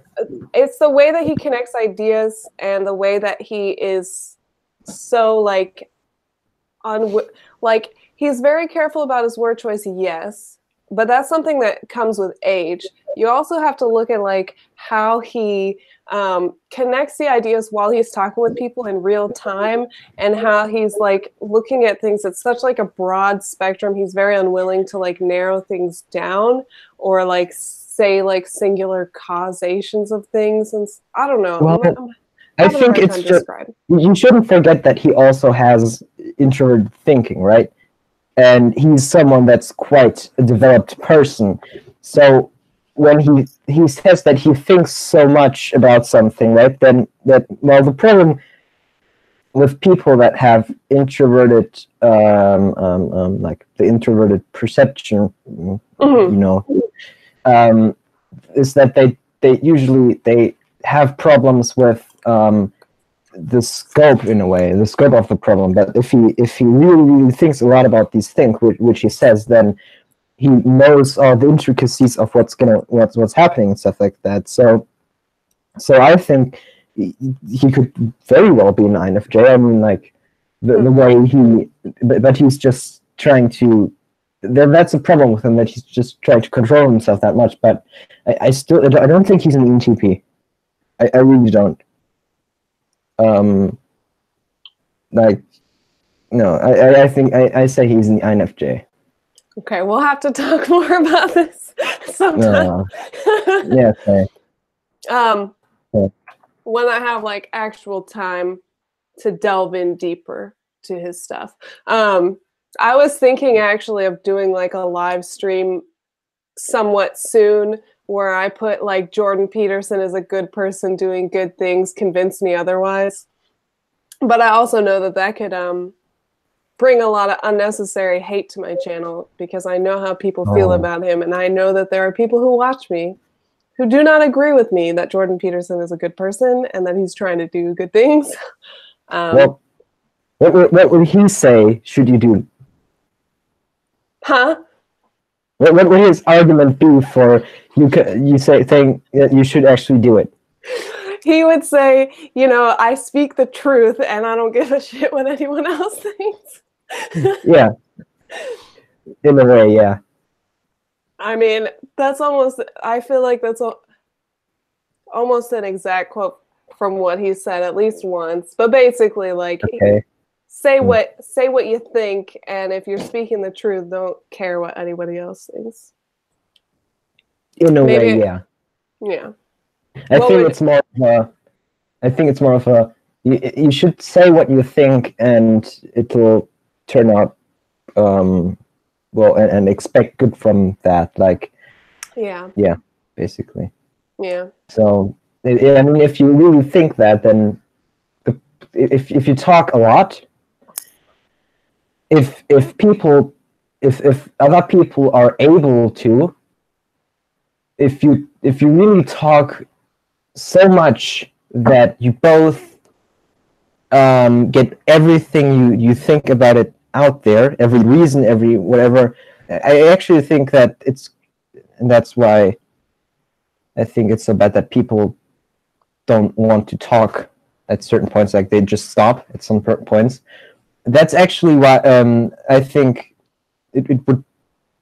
I don't think it will be bad, because you will understand each other, because you talk so much that you get everything out there, and if they actually try to understand you, they will probably not like hate you or whatever, like, because they understand you, and they might even actually change their minds. Yeah. Because in my opinion, if you think something's correct, then people should understand that. Like, if something is true and you say it, then people will well agree. Right. If you're reasonable. Yeah. I forgot something. There was something I wanted to say. Shit.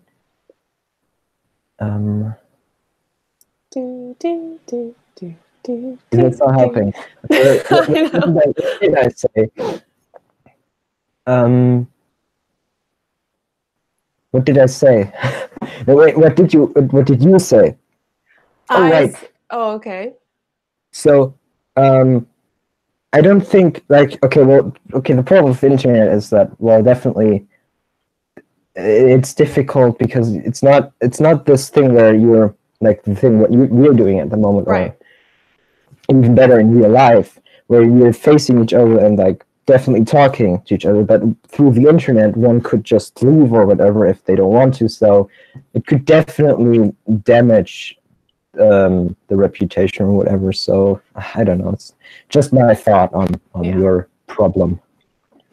Yeah, I think I'm going to do it anyway because there's actually a part of me that's really mad at the way that people interpret his arguments. Like, I don't agree with everything that he says, and I don't think that anyone should just agree with what somebody says completely wholeheartedly all the time. I think you should think about what somebody says and get your own opinion on it. However, there's this one video that sums up the internet's response to Jordan Peterson, and it's this like BBC interview where this lady, she's like a blonde, curly-haired lady.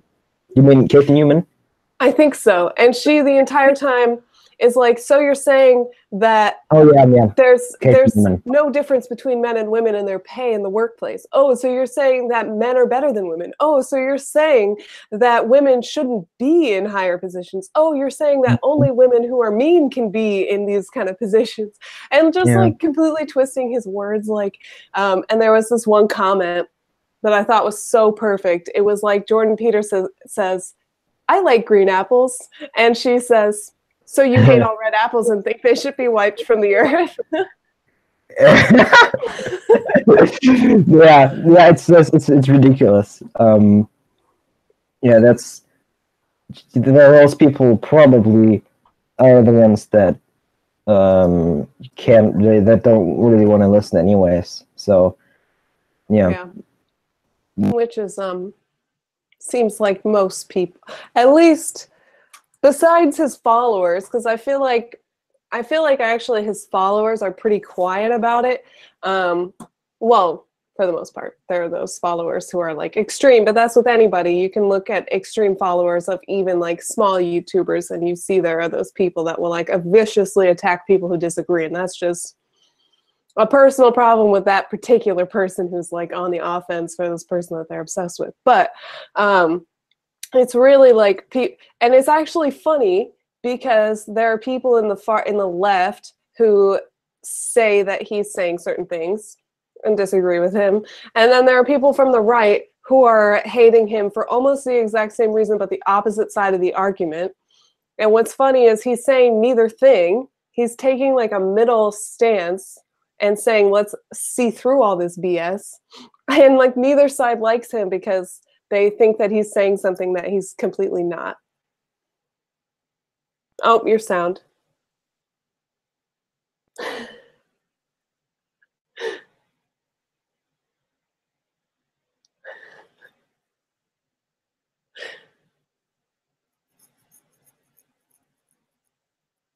You gotta fix those headphones. Yeah, it's just the cable. It's the cable that's always like disconnecting. So I always have to reconnect. Right. So I think that well, those people are probably the hardest to like. It's very important that those people who are very vicious or like very like who are followers that they hear other people out, because they are the most unlikely to actually listen to you, beside people like Kathy Newman that like who don't really even try. I think like who think people doing bad stuff too, on top of the fact that they follow something. So, but I think that wait, you said that that a lot of people are quite silent about him, wasn't that? Well, I Like, said like his followers aren't like oh, going right, yeah. around telling everyone to follow him. Well, the thing is that the thing with followers, it's a weird word because some people may just like watch a video or two of him and that's enough for them. So they just, like they're not really followers. Mm-hmm. They're not really they don't. Oh wait, that's oh well. Did anyone hear that? Okay. What's up, Web? I don't even know what you're talking about. WhatsApp. Oh, Oh, did your it, phone go off or something? yeah, yeah. No, Oh, computer. I I didn't thought hear. you heard that. Oh, okay, good. So, No. like, followers, like, they are like, it's identity is a big, very, very big concept, but a very small part of them would be that they follow Jordan Peterson. That would, if you're a follower of something, that's part of your identity, Right. depending on, hopefully not too much. Right. So those are probably the people that um,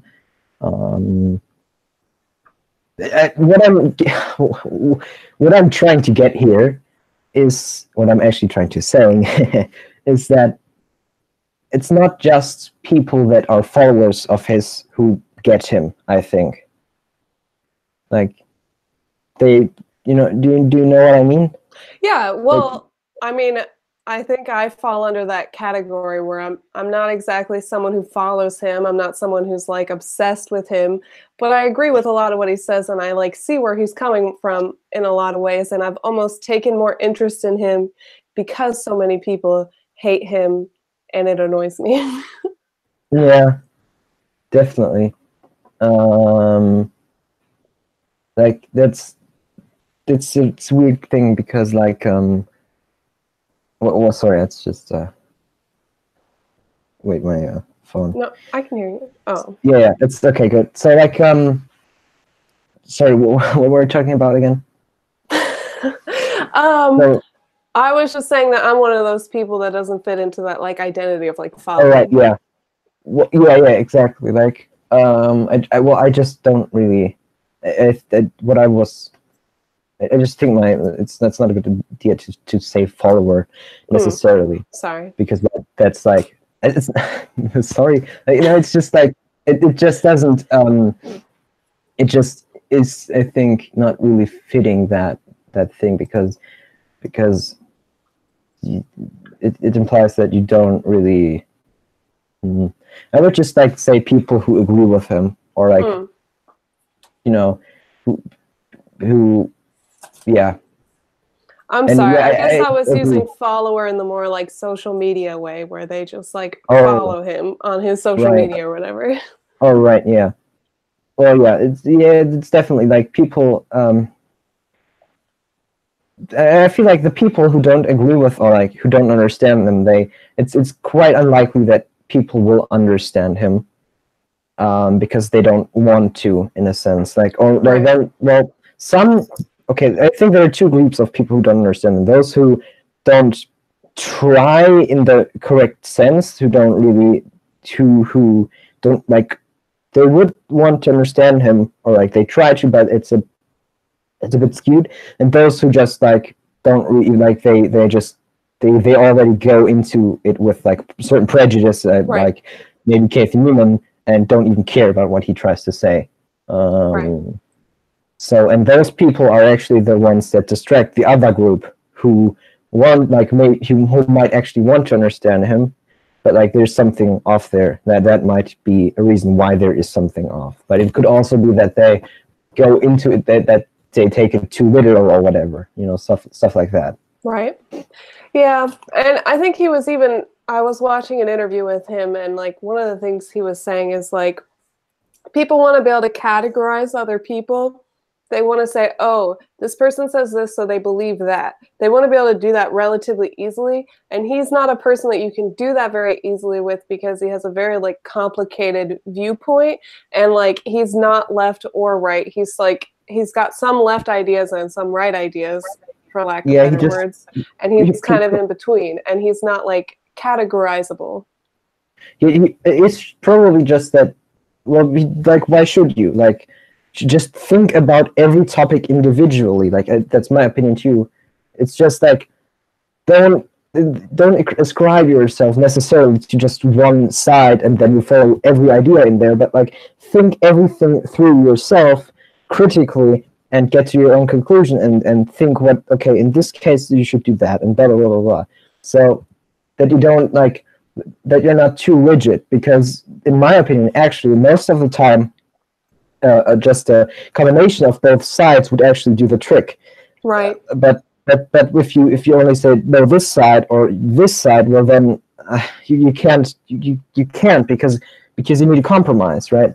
And because of that, I think, well, just don't even listen to any side. Just think about it individually, and well then obviously you won't be able to be categorized because you don't think in terms of a certain size or a side or whatever or category. You just think about it and get to your own conclusion, and that's it. And that's why he can't be categorized. Yeah, and I think what you're talking about even goes out further, because I do think that there are lots of people who try to find compromises, and even at like a government level, like compromises are often sought after. However, when people read things, they're like very immovable, or like they're very unwilling to find a compromise because they'll see one thing that they don't like, and because of that one thing, they'll never accept it. However, if you do that, you're never going to come to a compromise because there's always going to be something you don't like, and eventually something's going to get won because it's more extreme than the original like compromise was. Yeah, exactly. At least like especially compared to like earlier, and I'm using American government for this example because it's the one I know the most, but like in early American government, like in the 1800s, compromises were happening all the time. You have many bills and like many changes to the legislation that are called compromises. Like Thomas Jefferson was really known for like having several compromises, and Theodore Roosevelt had several compromises. And these are men who like really were able to help the American people and the government because they made these compromises. And like in modern society, in modern government, it's not happening as much, and people are becoming very extreme and very segregated. And there's like a whole slew of reasons why this is happening. But I'm almost tired of talking about all the reasons why, because even when you start talking about them, people like for some reason, people tend to feel like they need one singular reason why something is happening. And with most, but with most things, you can just say you have this problem. Yeah. But with most things, it's not singular. Like even if we look at like your ADHD diagnosis, for example, it's so much more in depth than just saying you have ADHD. It says that you have like attention problems. It says that you have like self-deprecation, self-esteem problems. It's also saying that you have societal or like interpersonal issues and stuff like that. And it's not just like that singular ADHD. It's so much more in depth than that.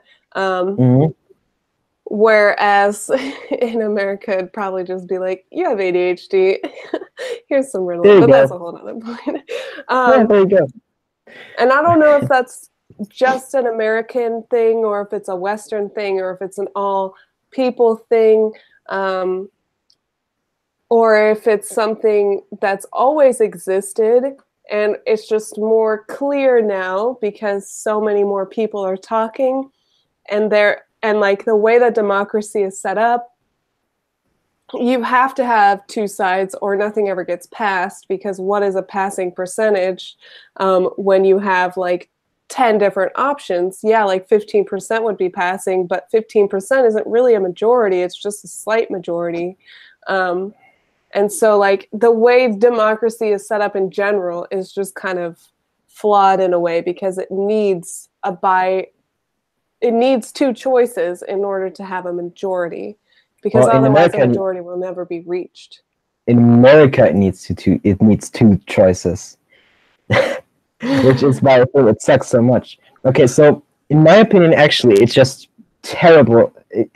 Like, I wouldn't even think that there's just like two options, or like there's this side thing or whatever.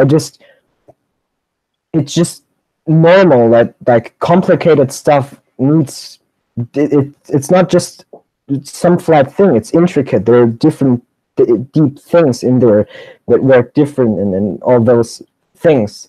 So it's just mind-boggling that people even like think that there's just like one thing, but it definitely is way easier to think that way. And in my opinion, it's just natural in a way that people, if in social media, if they have this path of least resistance, and actually stuff that say like Facebook is actually like they with algorithms and stuff, they actually go into the direction of like path of least resistance, then there will be like these social bubbles where people just talk to their ideas and their ideas and their ideas, and they get crazier and crazier, and like yeah definitely blah, blah, blah, blah.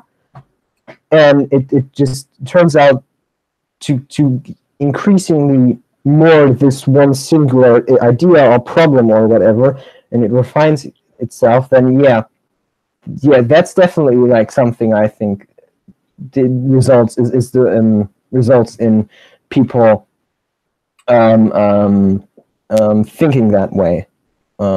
Right. So but, my kind of question to that, and like my kind of counter argument is Facebook and our algorithms really causing it, or are they a symptom of that thing already existing? I think it's more of it feeds into it. It supports the problem that already, or like the potential of the problem that already is, and it magnifies it in a way. But stuff that increases discourse between those kinds of bubbles, actually, I don't think that's much of a problem. Because you definitely will have conflict, but you will be confronted with different points of view, which actually they are really useful, because firstly, you there's not really like, it's something that you didn't know before, in a sense. And it just makes it makes you don't think there's this one obvious thing anymore, because you now have to recognize that there's a new side to it too.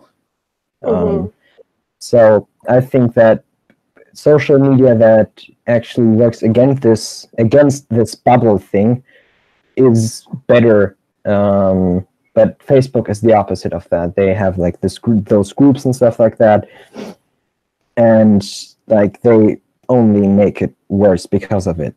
Because they create those bubbles.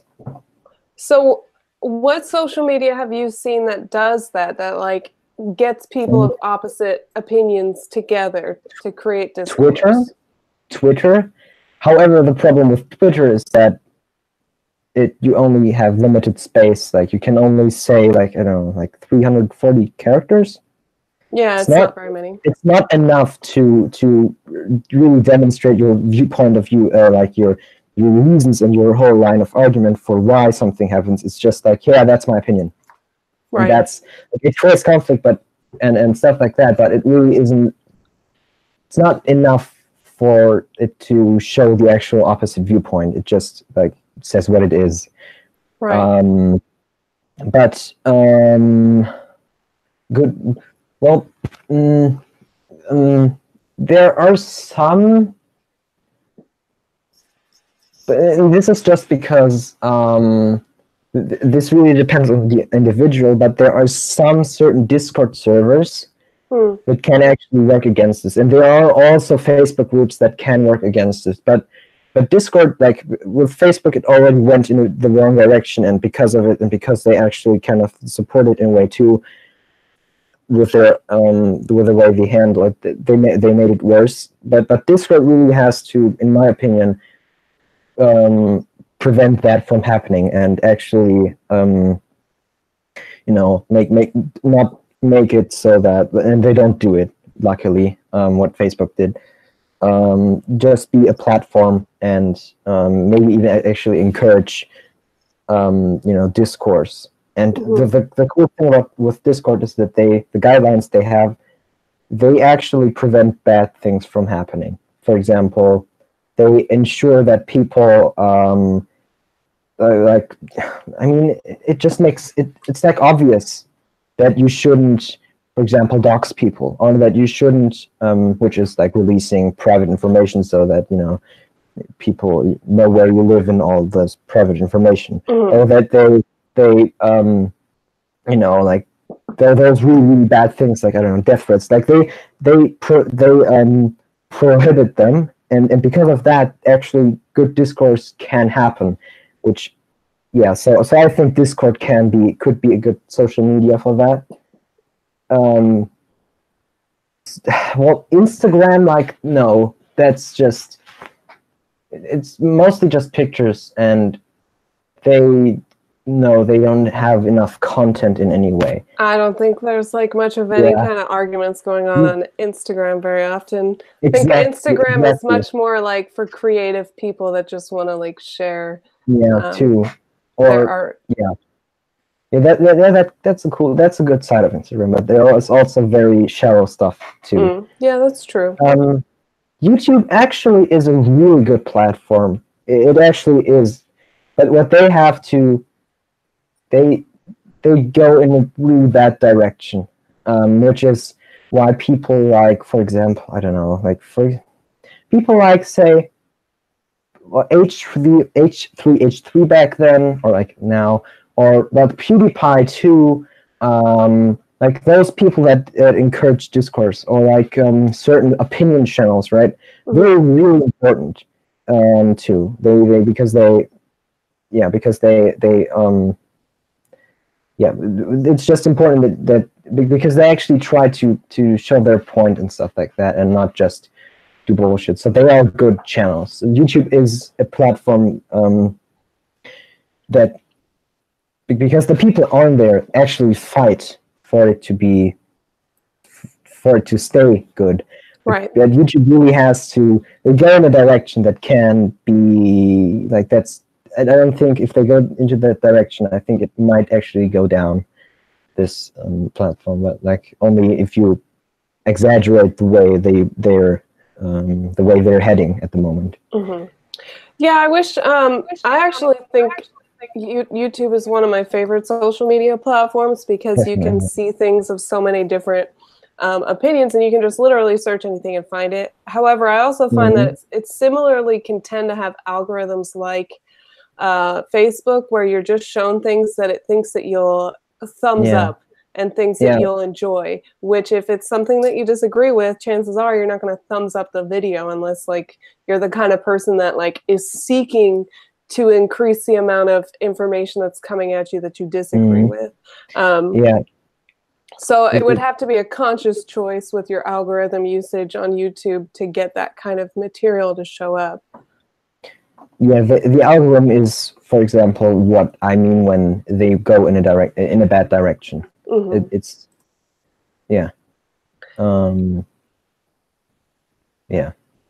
I actually wish and hope, and that's kind of why I do these, is like I really want YouTube to go more in the direction of live discords, and like with this, I think we can add like quite a few people to the conversation with a live chat.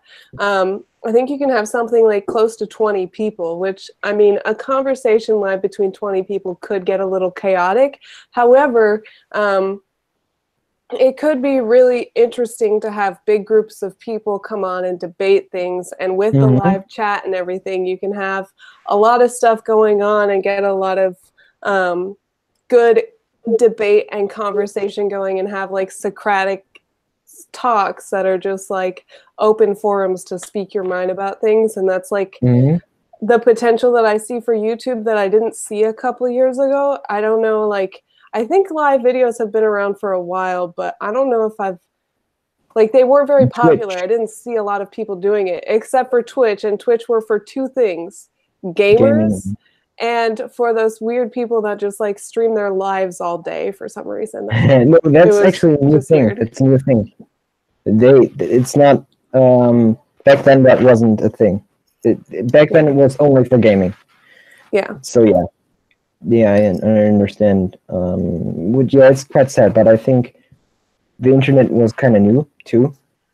So now that it already kind of developed itself, now is the time to try to use this tool. And for example, for the governments to step in and be like, hey, we want a platform for this. We want a real talk here. Which in Germany, they failed even like already. There's almost no discourse whatsoever. Like the only time we really have these kind of debate things that you have almost all the time in America is when it's just about to go to election, like, and then only like 2, 3, 4 times, and that's it. Like no, we need more. Like it's something we in Germany actually really need. Like, yeah, actually. Oh, go ahead. Like in schools or whatever, I doubt that. Let's say like 10%, like 20 to 15, I would say, kind of like that, have an actual idea about what's going on, like in politics, in my opinion, here. Yeah, actually, this is something that you and I were talking about in one of our like super long conversations, where like your politics are something that you guys don't really talk about. And it almost sounds like a lot of it is partially because maybe your government is slow or reluctant to use social media, whereas in America, social media is like every presidential elect now has a Twitter and like tweets all their like opinions and stuff, and have YouTube channels and use social media really regularly. Like that's a really common thing now because they know that nobody's watching the news. But for some reason, like They don't know Germany here. is like behind on that. But maybe they're like afraid to become like America. Maybe, yeah. It's more about like I feel like most don't even like know. Firstly, they probably it doesn't even catch their attention really that they could they could use the internet. Like it's just not as much of this idea that you get, like the way I think the internet should be used. Really, that's not something. It's not as utilized here in Germany. And then on the other side, you have like this old people, or like this reluctance and stuff like that also goes into there, I think. But yeah, it's just like in general, the politics has failed to get people to talk really, like to motivate the youth to think about this or like do something about this and stuff like that. And there are people that those who are enthusiastic about it. Yeah, and what I'm wondering is like when I was taking German this is like 10 years ago, but what my teacher said is that like in Germany, people were very open about talking about politics. Like you could go over to anyone's house and talk about politics, and it was like a regular part of conversation. And so I'm wondering if in Germany, it was kind of like an assumed thing that people would talk about politics. And now that the internet has become so popular, people are getting distracted from those kind of conversations and therefore not having it as much. But Germany had like relied on people just doing it in everyday life that they didn't realize that the internet would have such like a negative effect on how often especially younger people were into those kind of conversations? Or it's not like this isn't. It's not a taboo. It's not a taboo, but it's just like people. Well, they are willing to, like, it's a daily thing. It's a topic of conversation, but it's not really the internet, and young people really. I see that it is probably a thing that's more just about my generation, where it's starting to drop. Mm-hmm. But like, okay, well, yeah, it definitely, okay, maybe I didn't realize that side of it.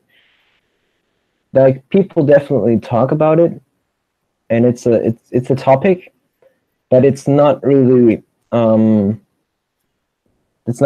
much of an internet thing, and it's really I think it might actually get lost in this generation, and politics is failing in this generation. But the older one, yeah, no, I think they actually, if there's something, they do talk about it, but like, it's hard for those who actually disagree. I think. Right, because in your country, in Germany, you guys have been under Angela Merkel for like over 10 years now or something. How long has she been? Oh, it's probably like about, I can't Google it, but it's probably like more than like 15, like it might actually be 19 actually already. Let me Google it. Yeah, so she has been in charge for so long, and she's been such 13. Like an 13? 14. Yeah, so she's been in charge for so long, and she's such like a reliable and like positive, like when people think about Angela Merkel, especially like people in other countries, like we have a lot of respect for her. Like we think that she's like a really good leader, at least from like an outside perspective. I don't know what you guys like think about inside. And so when you've had someone who's like a respected leader for so long, I could see how like debate and disagreements happen less or are less talked about, because there's this like level of respect, and almost like debating would decrease the respect, or like maybe there hasn't felt like as much need because it didn't seem like she was like there were that many things happening that they didn't want to happen. Am I making sense? Yeah, it's actually, I think it's outdated about for like 2 years. It's 2 years back, because it turns in the sense that people start to not like her as much again anymore, because like nothing really is done anymore. There's no change at all, like not at all. Like there's also this problem where we actually have sometimes we have two big parties, it's the CDU and the SPD, and those two are basically the ones that get the most votes most of the time. The CDU gets more, about like 30, and SPD like, I don't know, 20, something like that. The CDU is bigger, but the SPD is right behind that. So in Germany, we need to get that, to actually be the how do you say, like the government, like the governing parties. You need to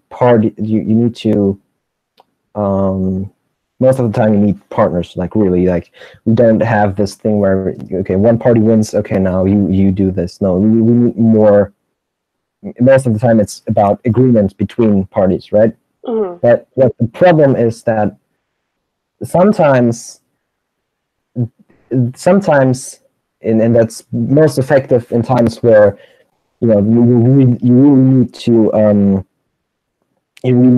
I think to get stuff done, you need about like two parties, because then you have the least disagreement and things can go through because you need them. But what happened is that for some time, I think like it's maybe like 2 legislature periods or longer. The biggest two made that coalition, and that's not really good because we don't need that much change, or like it just froze because of it.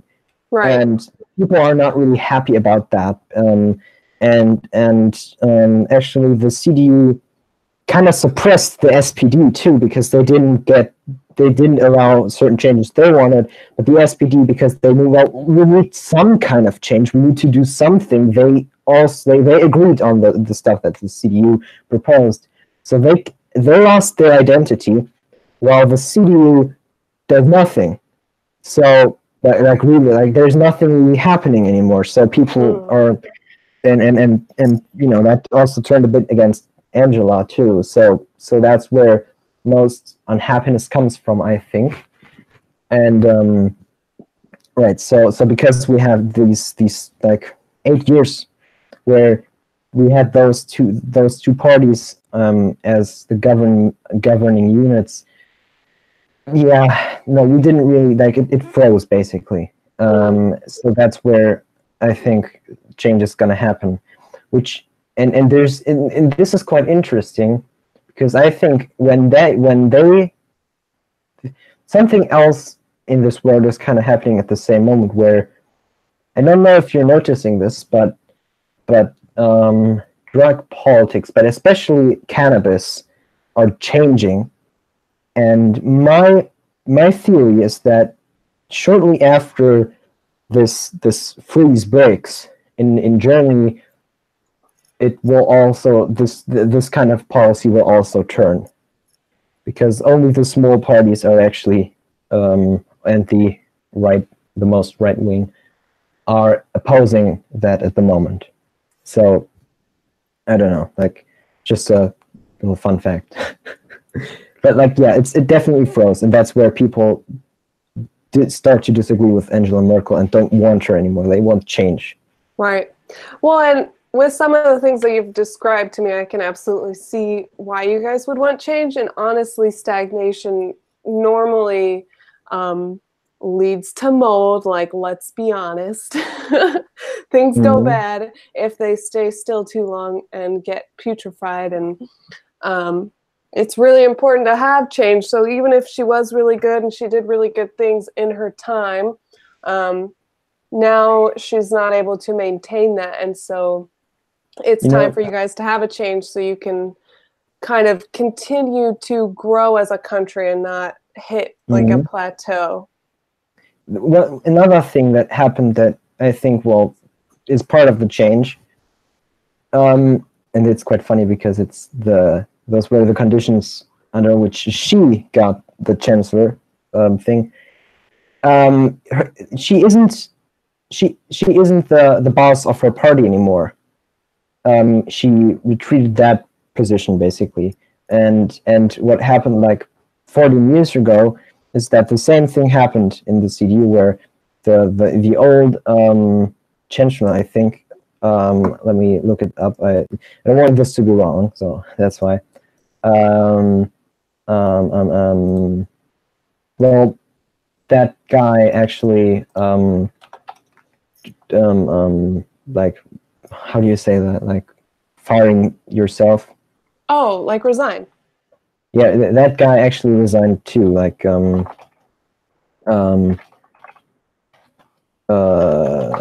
that and after that, she rose to power, you could say.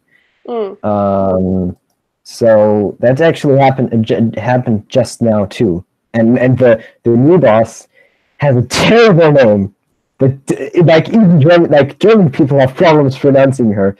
Annegret Kramp-Karrenbauer. Oh my God, that name! I can write it in the chat. Yes, people please. Call her AKK. AKK. That makes sense. That's a very strange. That's like one of those tongue twisters. Her name is a tongue twister. It is. It is, and it's terrible. And like it's in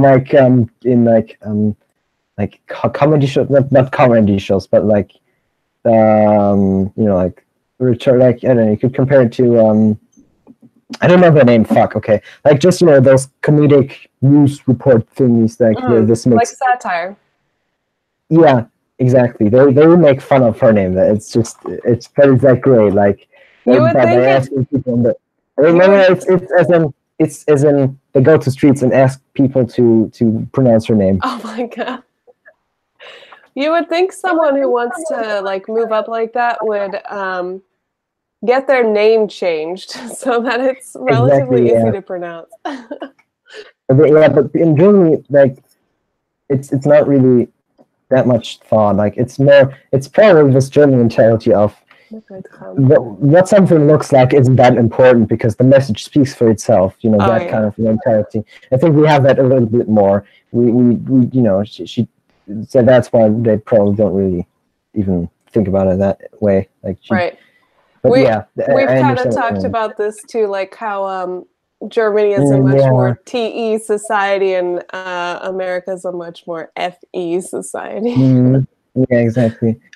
Um, I Annegret mean, Kramp-Karrenbauer. That's a very difficult name. yeah, Kramp. yeah. It's actually funny how you pronounce the A.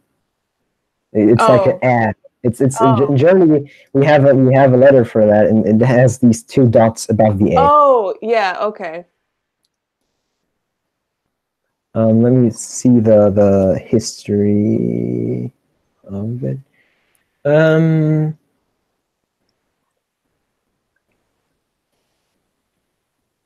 wait, Wikipedia is useful. Um, So um, while you're looking at Wikipedia, I'm just gonna throw out a fun fact for you. When I oh, was in middle school, we just like Wikipedia like just came out. And in school, they said you can never cite a source from Wikipedia. yes, I know. Same thing here. And what does Never every single person do when they want to find information? The first place Wikipedia. they look, Wikipedia. It's but it's not that much of a problem because they have these little like these little brackets with these number in there, and those actually are the sources, and it's the reason why you can cite stuff from Wikipedia, and it's the reason why certain things actually, yes, they can be reliable because they have a source. It's just, you know, you click on that little link and there you have all the sources, and then you go there and then if you don't want to cite Wikipedia but you also research stuff from Wikipedia, use those sources. So yeah, but like I don't know, like sources can be like really important. It's more of this high level discourse. Right. But sadly, not a lot of people try this kind of discourse. But I don't think it's that much. Like once you get used to it, it probably isn't that big of a deal. Like you just need to want to do it, probably. Yeah. Yeah. And also, did you find it? No. What? Find what? You were looking on Wikipedia for something. Right. The guy before Angela Merkel. It was that guy was Schäuble. No, wait. Wrong. It was was it? And you just failed history. No, just kidding. I'm failing Wikipedia.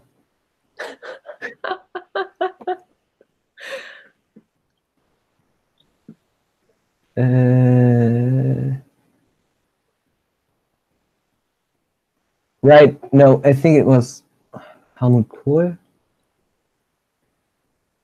Like, I got time.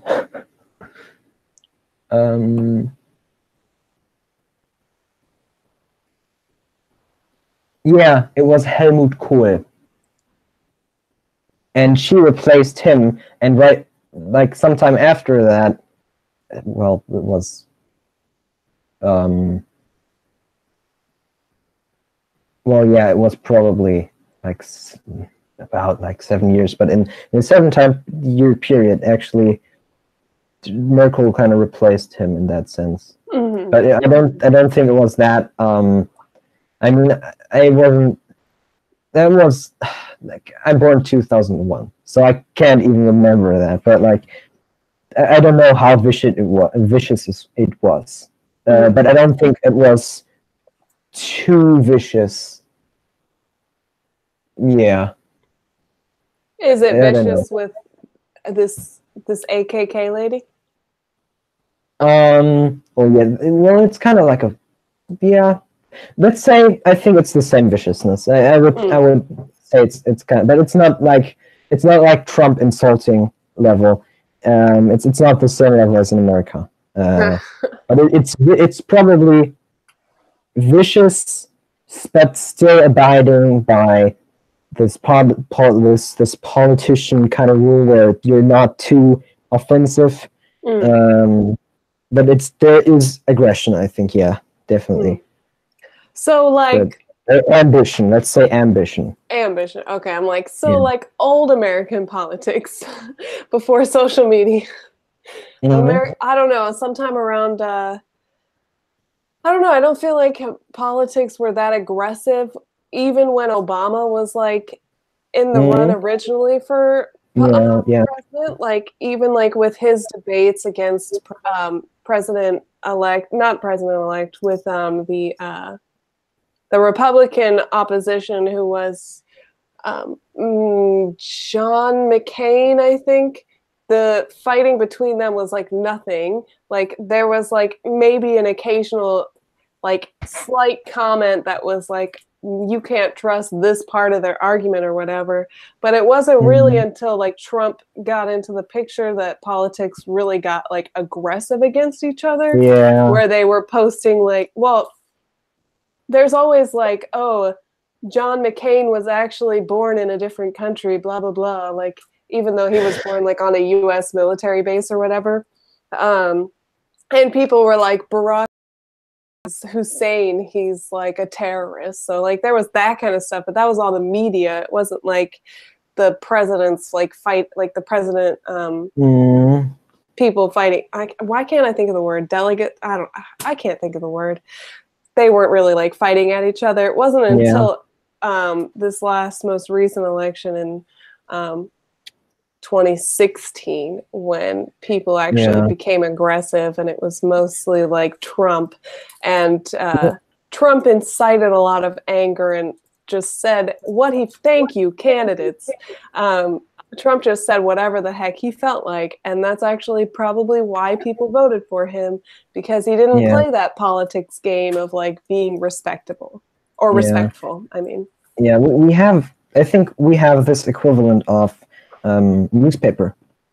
That's very that's not that, but it's actually, I don't think it's the same level. It's just it's weird. It's just weird how this difference, how little we say, and like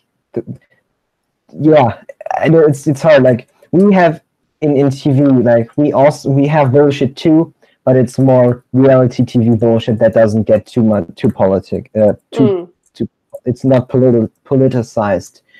It's just bullshit. Like it's just like, I don't know. Like celebrities doing this. Yeah. God, yeah. Like we have something like, for example, Jungle Camp, where they were like, I don't know, deep prominent people. You know, like not A, not B, no, not C, but like D, like on the D level. Right. They they go there and well, no, it's just it's like it's entertainment, but like this garbage entertainment in a way. Right. Like, I mean, you're sure you can watch that. I don't really have much problem with that, but it's not really like, how do you say, it's not sophisticated. Like it's not I don't want to insult people who watched it. I can definitely see the appeal, but it's not it's just how do you say, it's not of much high quality, I would say. Yeah, which is not a big deal, but I don't know. It's not. It's not. I'm not that much interested in that, I would say. Yeah, I think it's so interesting how different like our societies are, even though Yeah. we're both Western worlds and we both struggle from like very similar issues, but not all the same. Mhm. Some issues that we struggle with, you guys don't, and vice versa. So it's kind of interesting Mhm. talking Yeah, about all those differences. yeah. It's not like I'm trying to highlight that, so it might be a bit more skewed because because it's intentional, right?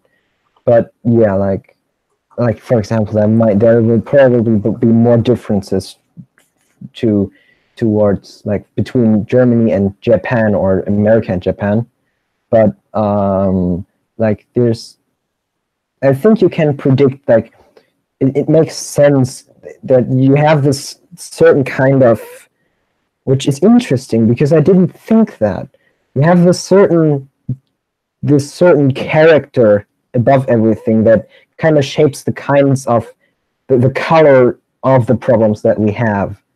So there are problems that are the same, however they have a certain the different color. Hmm. There are certain problems that we don't have because this kind of color, or like, well, lens, I would say, prevents it from even being there. You could imagine it like you have like a certain kind of glass, like glasses, right? And they're tinted, and you can see some things. For example, if you have red tinted glasses, you can still see something blue, only it has like this layer of red before it, but you can't see red. You can't see red things because they get muddied. Like Right. you can't discern it between the tint and Right. So those kinds of problems can't see, they are not there because of the tint. But other problems have this tint, but they're still the problems and you can still see them. I think that's a good analogy, actually. I think so too. I think so too, and I think you're right in saying like it would definitely be much more different to compare ourselves to like an Eastern country than to another Western country. But it's definitely something that like people take for granted. Like we would kind of assume that other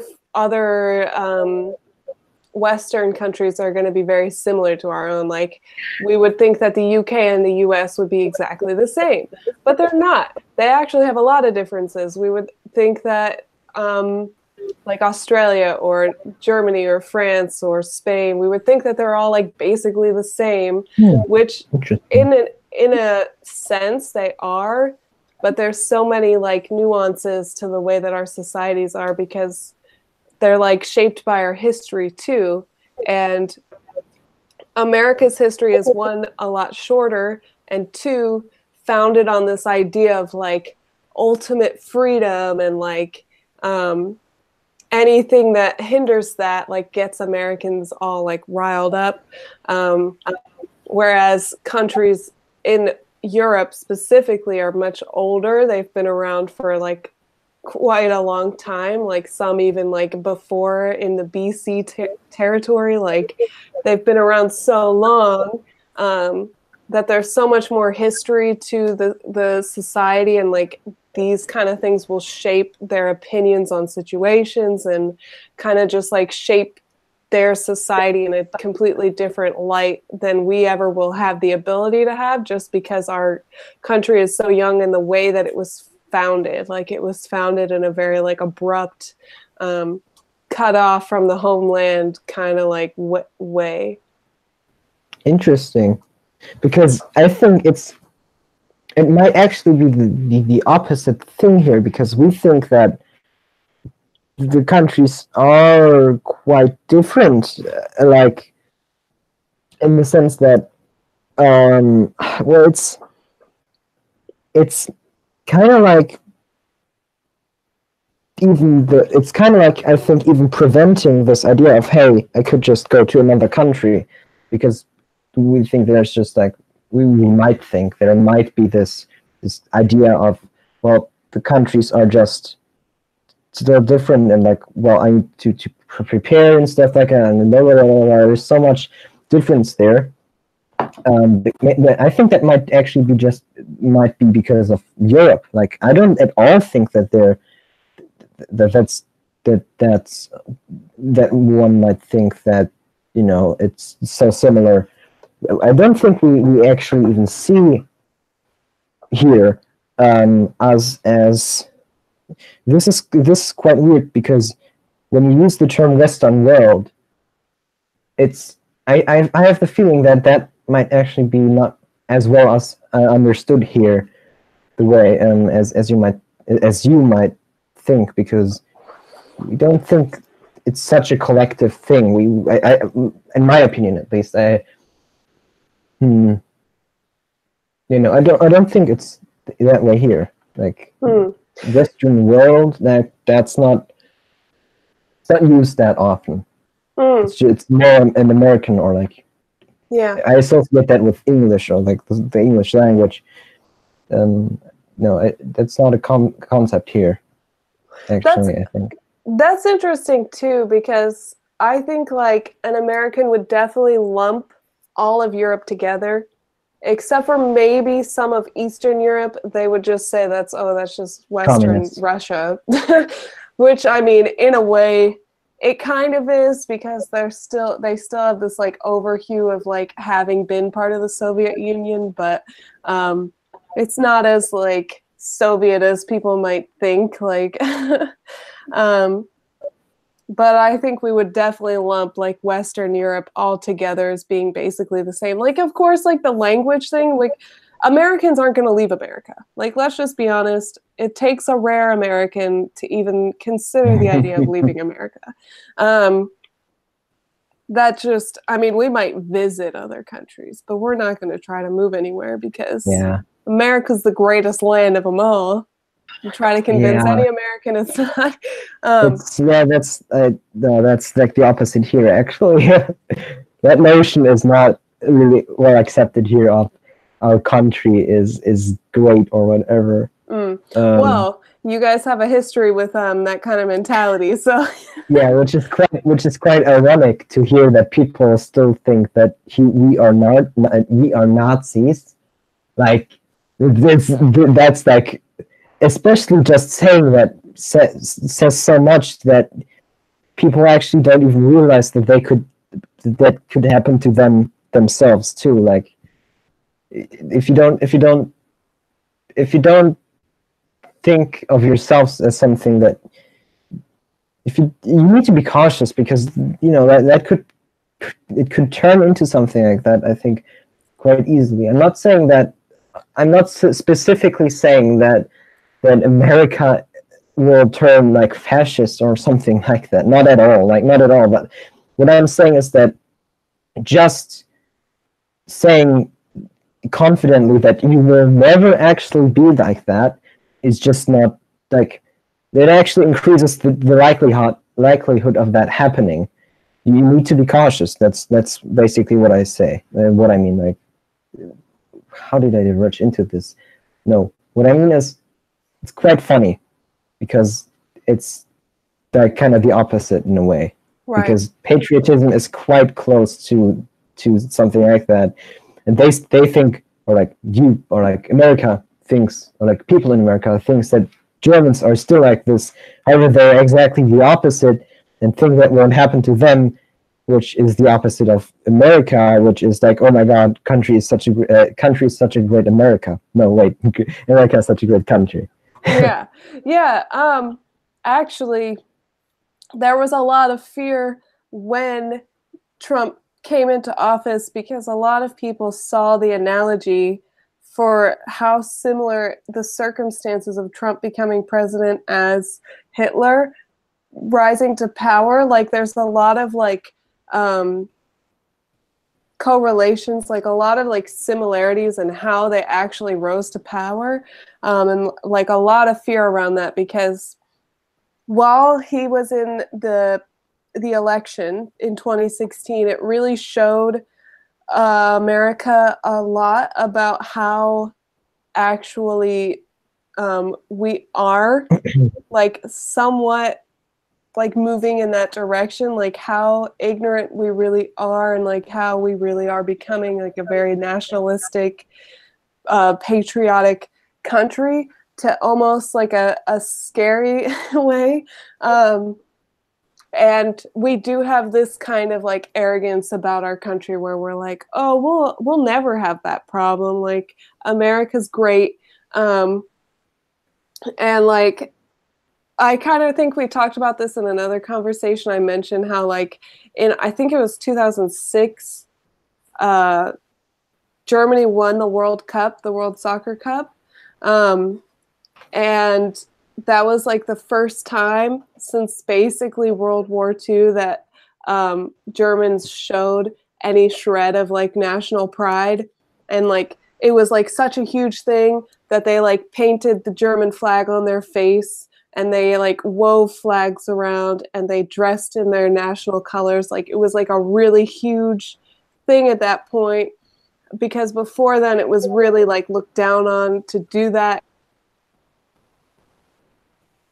thing, to be like nationalistic before then. And I mean, it sounds like it still is something that you guys are very like trepidatious about. Like you're very worried that like something like that could happen again.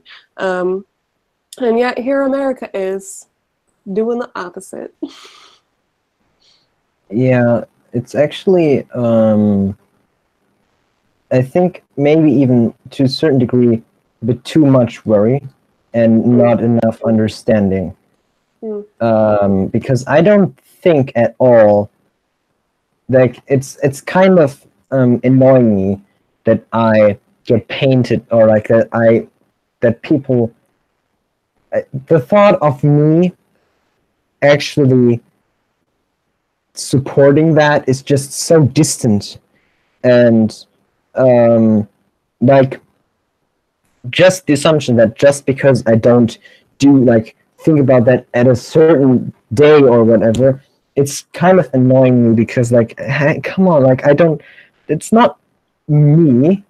I actually I pay attention to stuff like that.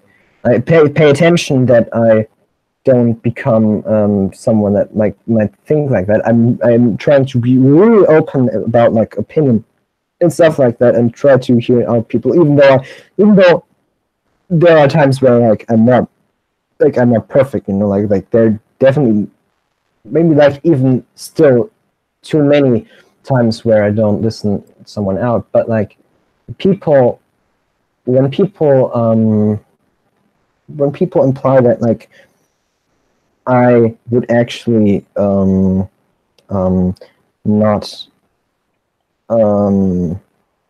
that I would not pay attention to that, just because like I have not a big, for me it's not a big deal that, for example, say in a video game, certain symbols are made because okay, maybe I should explain this a bit more. I don't think it's a good idea that in our law it's prohibited to show certain symbols and to say certain things that had to be prohibited back then, because, well, we need to put a stop to that, like right after like when the new like right after World War II, you know, when that all stopped, it had to be put in there so that people who still thought in that kind of way got or you know are actually that you could prosecute and do actually something against that. But now I don't think that it's still that way, so I want that kind of law to be repealed. I think that, you know, that we don't have that anymore, that we actually have full freedom of like of, well, speech. But when I say that, people assume that I'm in favor of what is being said, which I'm not at all. So I don't like it when people then imply that I actually am in favor of those kinds of thought, which I'm definitely not. And it's something that in Germany that's the problem I see here, that we're not trying to necessarily understand it, but just mute it. So yeah, that's, oh my god, how long did it take me to say this? Holy shit. It's okay. In Germany, we don't need to mute this, but I think we need to understand it more. and that's, I think, the kind of problem. But like, to get back to the whole football thing, I don't, yeah, I think it was 2006 where it was in our country, the World Cup, where we put out the flags and stuff. I think what you're referring to that time, which, well, obviously I can't remember because I was 5, but like, yeah, I can. Well, actually, this might just be a kind of like memory bias, but I actually think that, yeah, it's likely that those things were discussed, and I may have like this kind of foggy memory of it in my head. Wait, actually, let's look this up. You can say something. Oh, okay. Oh, I was gonna say, oh yeah, so like your whole conversation about how like it's really unnecessary that it's still taboo, and like to say that you want to get rid of that law implies that you agree with that kind of mentality, is like kind of brings us back to our earlier conversation, like when we were kind of talking about Peterson a little bit. Like that's exactly, like a lot of his arguments are like that, where he doesn't necessarily try to convince everyone of his opinion on a specific political issue, right? Like he doesn't try to say anything about like, you know, his actual opinions on like transgenders or what, or men or women or whatever. He's saying that the laws should be changed so that we can more freely speak about these things. And like we need to look at like the cause of certain issues rather than like sweep them under the rug and ignore them, or do the opposite, and like blow them up out of proportion and like create issues out of making such a big deal out of things. Yeah. Which like in your case, like it's like if you guys were to even talk about that kind of stuff, I can't believe that you have like restricted speech about that still, like legally. That's kind of like mind-boggling. It's the only thing. It's the only thing, but still, like, come on. Right. It's weird because you could even say, because like with that kind of law, you could even say like one thing and potentially get yourself put in jail or fined. Well, it's not. Well, yeah. Well, the law actually could open up for that possibility, but no, it's not. It's not radically enforced. It's just. It has potential that I don't like, and it's actually quite counterintuitive because if you it's not the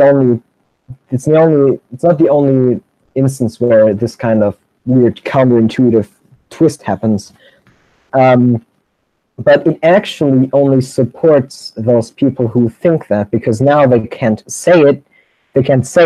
It's either still in their mind, or they only say it to people who they know won't tell others that they said it. For example, right?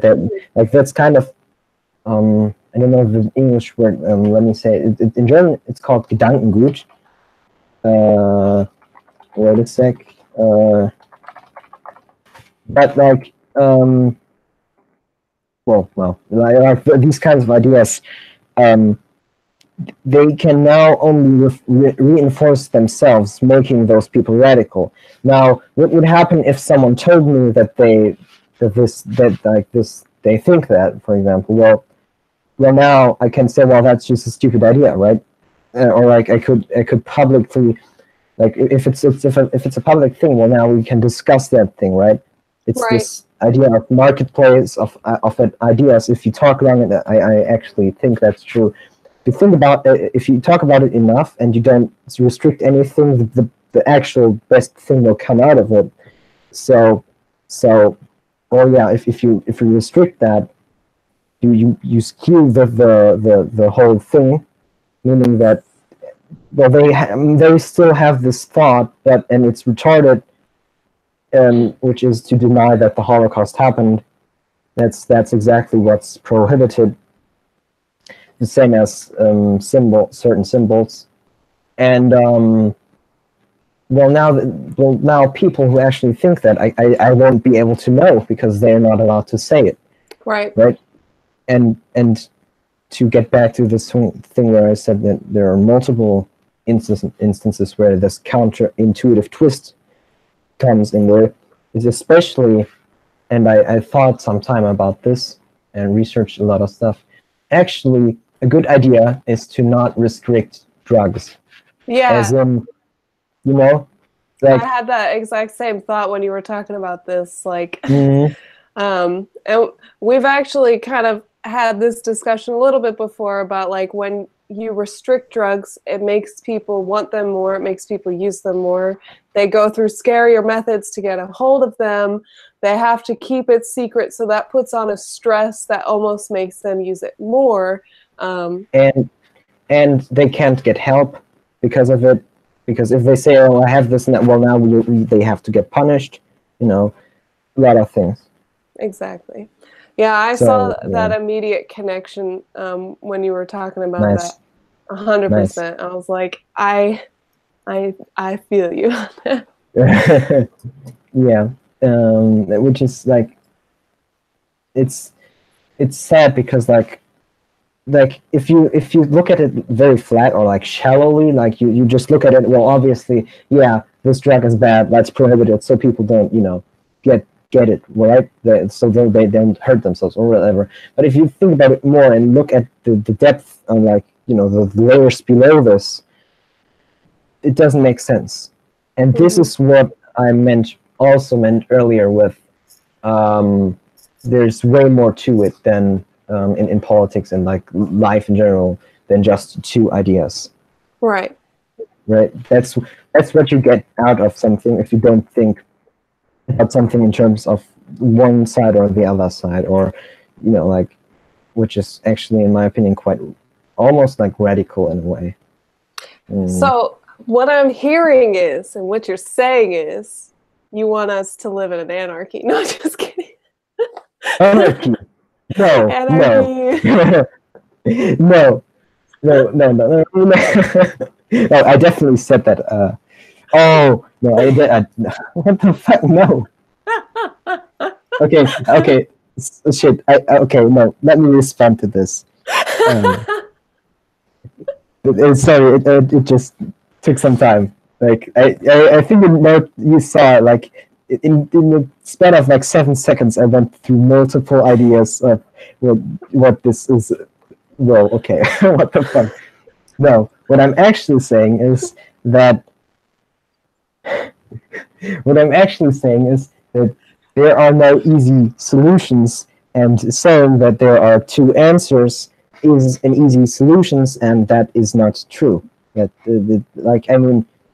yes, certainly there are certain easy solutions that say, for example, you have the task of 1 + 1 = what? Well, obviously it's not 3, so it's 2, by the way. So that's that clarification. That's an easy solution, you could say, but politics includes, well, in America that's like 300 million people. In Germany it's 81, 82, 80, about that million people, and all those people are individuals. Just like you. Well, that's a cliche, but it's kind of true, right? They all have differences, so obviously you're not gonna get an easy solution out of that, right? So there's just way too much. So yeah, that's what I said. Yeah, I was gonna say something and then I forgot. Oh, it'll come back. Yeah, I don't know. Kind of just like makes me think about like gun laws in America too, because we have really like just strange gun laws, and like in our like in like the politics, like the left-hand side say like we should put more restrictions on guns and we should put like more XYZ on guns, and the right is like NRA, they're like give everyone guns. And I'm just like, why are we restricting people's access to guns? We should let anyone and their brother have a gun and have it registered, so that way if a gun is used, we know who the heck's gun it is. I mean, honestly, at this day and age, Wait like, a minute. but I know Okay. the fear of like having somebody who like say has a criminal history where they've like killed people using guns or other things.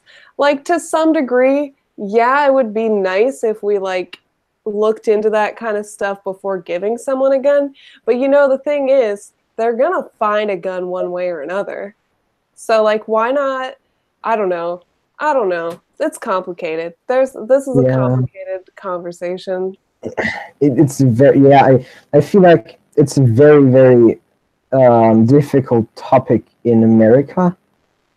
Like here, it's quite easy because, well, no guns, right? That's more that's like, that would be the first answer you'll hear when you talk to someone, and they just give a flat answer. Like that's, people in Germany probably don't even understand why you should even give people guns. We don't really have that whole problem or like thing, like I don't know, like, but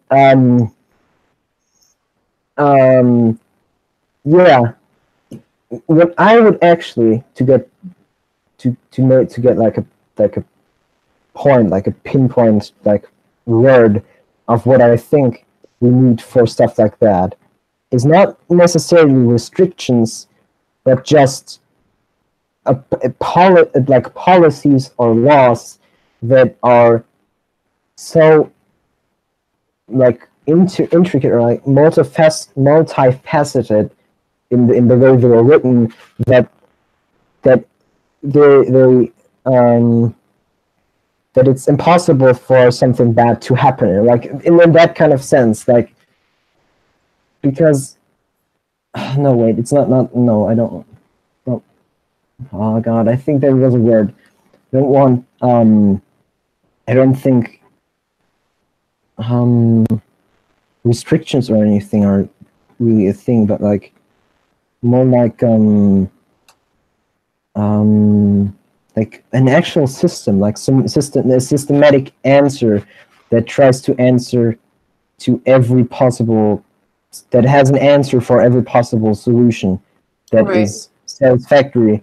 That is satisfying for, like, well, I don't know. I think you could get something out of this where actually a lot of people could agree. Like I don't think that both sides want something different really, but they just put the emphasis on something else. So like if in America people think that, well, yeah, people should have like the right to have something to defend themselves, but we also don't want people to die because people are not self-defending themselves anymore, but actually, killing them, like for I don't know, like, they're like a weapon can be misused, right? So, well, I don't. I don't think that people would disagree to, and if they only hear those statements, not without all the other context, I don't think people would disagree to those things, that you should be able to defend yourselves, but you shouldn't give them so much self-defense that they can misuse that, right? So I don't think that people would disagree to those things. Now you can apply that to the politics thing, and now you can, like, because you're neutral, now you can actually look at, okay, well, we could do those things or those things, blah, blah, blah, blah, and actually, oh no, wait, I see that there could actually be a source of the problem too, and this that in my opinion should be like the real discourse, not really like, no, we want this, or no, we want this, and blah blah blah blah blah. And now you actually have like a 50-50 voting. It's like I looked at some statistics in America, how the votes usually are, and it's like 50-50. That's what the fuck. Yeah. Like, that's so close, and like, I think it's like that like blew my mind. Like, I'm sorry, it's a whole other tangent, but like, I still can't like, that's just crazy to me. Like, I'm sorry. It is. Like when you were talking about like how the CDU, right? They had like a 30%, and then your Christian Democratic Union, I think. Yeah, and then your S whatever, the other one Social, had like yeah, they had like a 20%, and I was just like, oh, that's big. Okay, like we have independent parties. Like it's like we have red, blue, and we have a green party, and the green is the independent or whatever, and they almost never win in any state because they're going against two other people who like everyone's going to vote. And also there's this mentality that if you don't vote for one of the main two, you're throwing out your vote because the third party is never going to win. So you got to vote for the lesser of two evils, which is, what the fuck? Okay, that's not cool. Holy shit. Yeah. Okay. It's quite problematic, but you're right in that like we should be thinking like, and this is something like you like when you're thinking about personal growth, even like if we even just take it to the individual level, a lot of times we get frustrated with our situation, right? Like let's just say, for example, we're paying too much rent. Okay, that's something that a lot of people can relate to. You're in a situation where you're paying too much rent and you get resentful because of it. And so you then start saying things like, okay, they should lower the rent where I live. Or the opposite side, the renter says, you should get a job that pays better. Okay? And so now you have these two opposing sides that says, you should lower your rent. No, you should earn more money. And really what the whole situation is like the person who's paying rent wants to like have the ability to do other things. And the renter wants to, get a consistent income. So really, like the alternative would be, the renter moving somewhere else where they can actually afford to live off the income that they're making or whatever. And I know that's like a really arbitrary example, but like it's like if you want to make an improvement, look at the things that you actually want, not your anger with the situation. Like a lot of times it's just anger with the situation, and that's all people talk about, as opposed to what they actually want resolved. And yeah. Sorry, I'm getting like tongue-tied. My brain is starting to not work.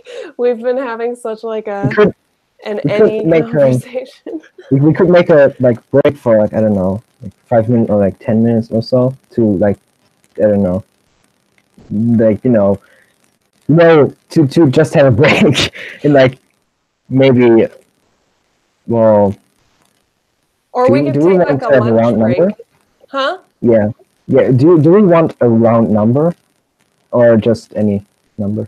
Well, we're like right at 3 hours right now. Exactly, that's what I mean.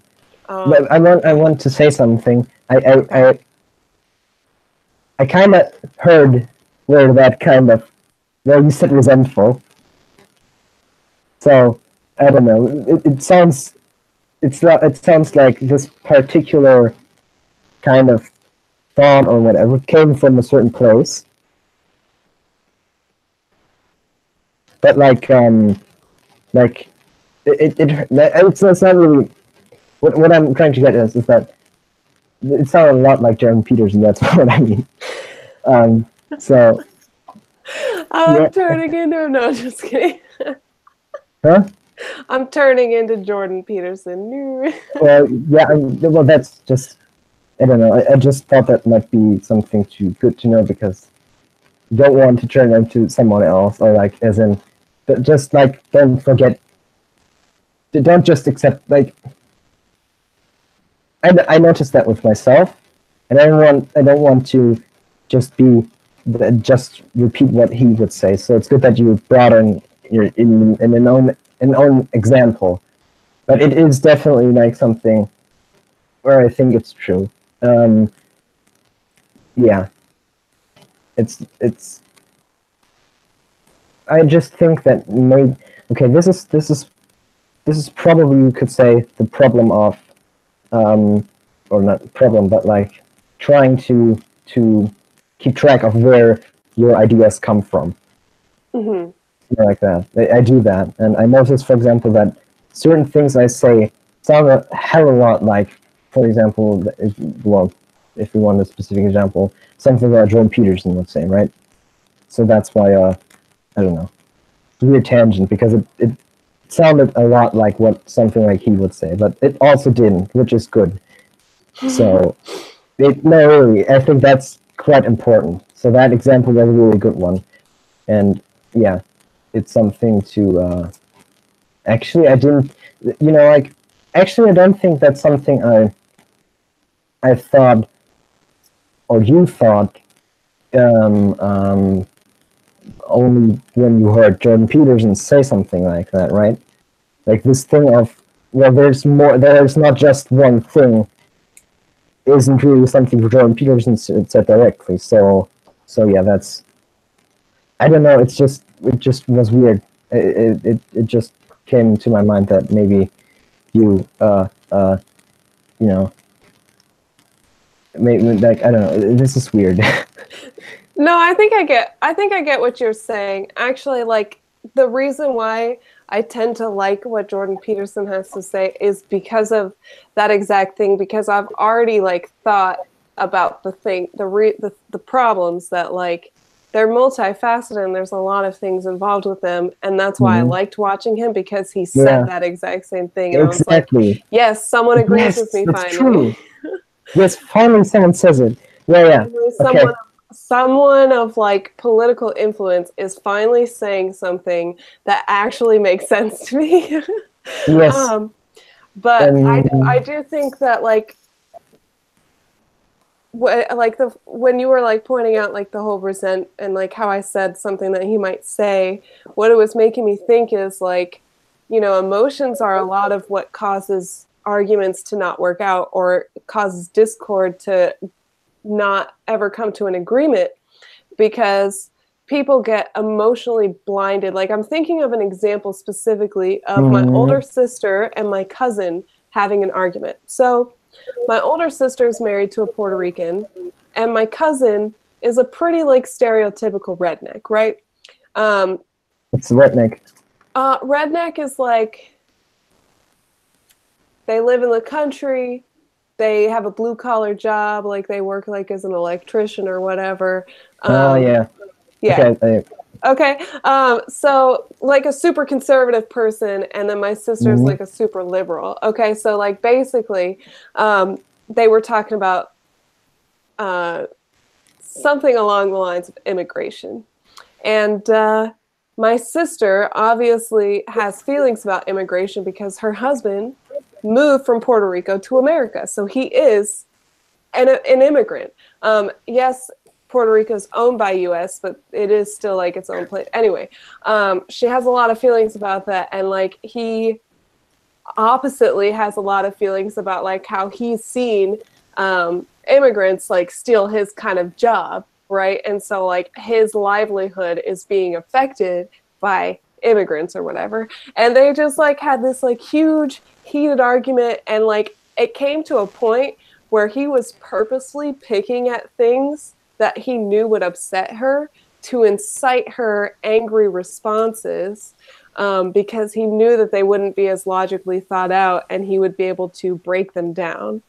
Oh, wow, that's actually interesting. Oh, okay. And so, like, that makes me think about how, like, in political arguments, we have these, like, two sides that are, like, so intricately defined and so, like, boxed in that if it steps outside of it, you believe the opposite. So it's like that whole idea, like, if you are saying this, then automatically you believe the opposite is false or whatever. Or like this whole like idea of like, if you're one thing, then you're not the other.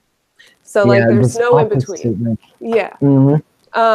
And like then a lot of emotions get involved, because the people who normally will fight for these like right or left are the people who deeply, deeply believe it, like with every core of their being. They're the ones who are like the most radical, like you were saying, like with the things that are hidden, but it's also the things that are like segregated and made to be opposites. You're going to have the most radical people who are the ones fighting for it, because it's what they believe, and like their emotions get involved. And then when those debates start happening, it gets very easy to incite other people's emotions, because by attacking their belief system, you are also attacking them, because you're attacking, like, say, someone's vegan or whatever. If you say like, oh, you shouldn't be vegan, you're attacking that person's identity. And you see what I'm saying?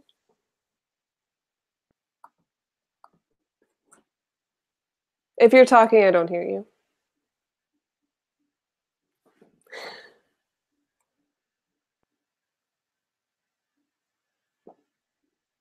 I still. Now? There you Yeah, go. okay. There you go. So, right. So, yeah. So, okay, wow. Okay, wow. That was like so much that, like, I know there was a lot of information there, and it was really, really good.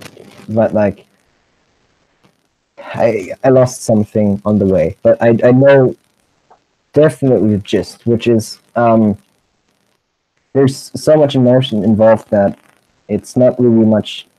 It's like just muddying everything. That's basically like it's making everything just not really, like, people not really saying the exact thing, but like the thing where they're angry or like that's emotional and stuff like that.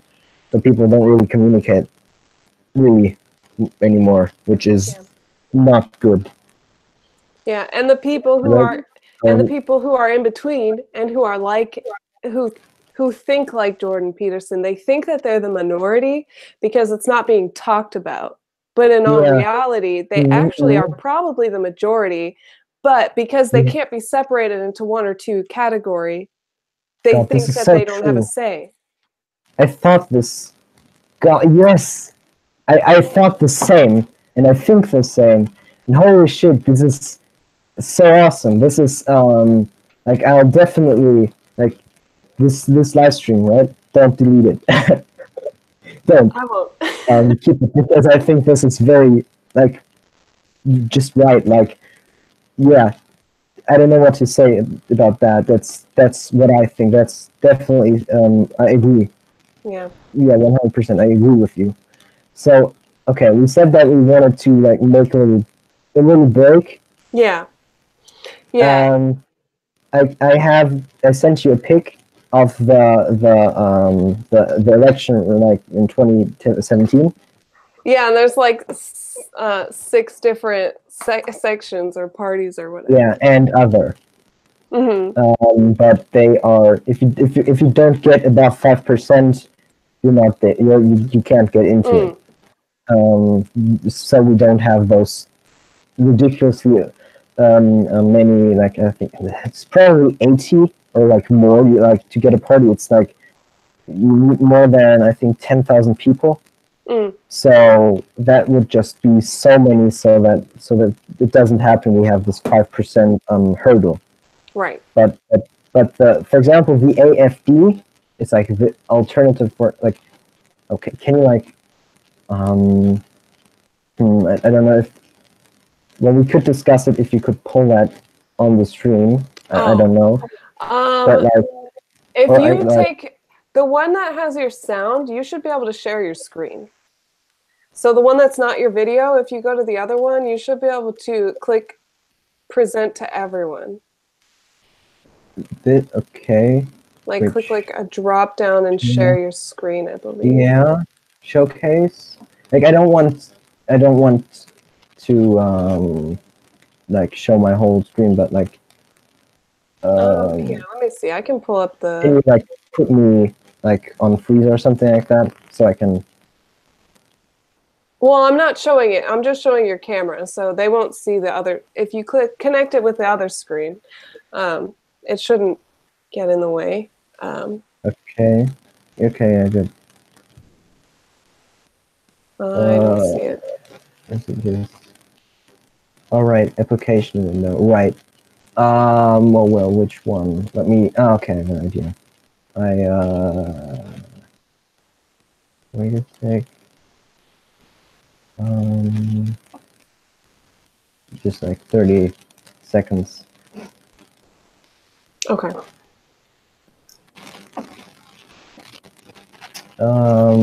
It's in German, so but it's not like there's like 3-4 words. There's nothing much there. Mm-hmm.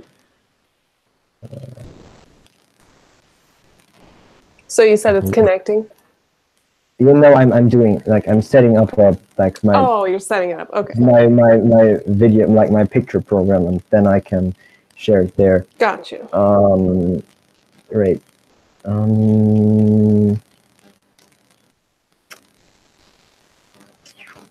Here. This one. Oh no, wait. Wrong program.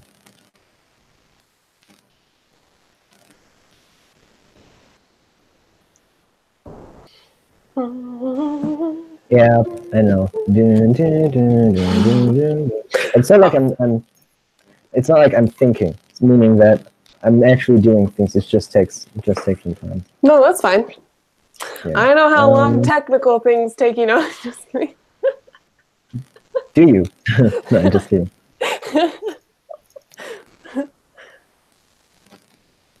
Wait, this application window. Oh, come on.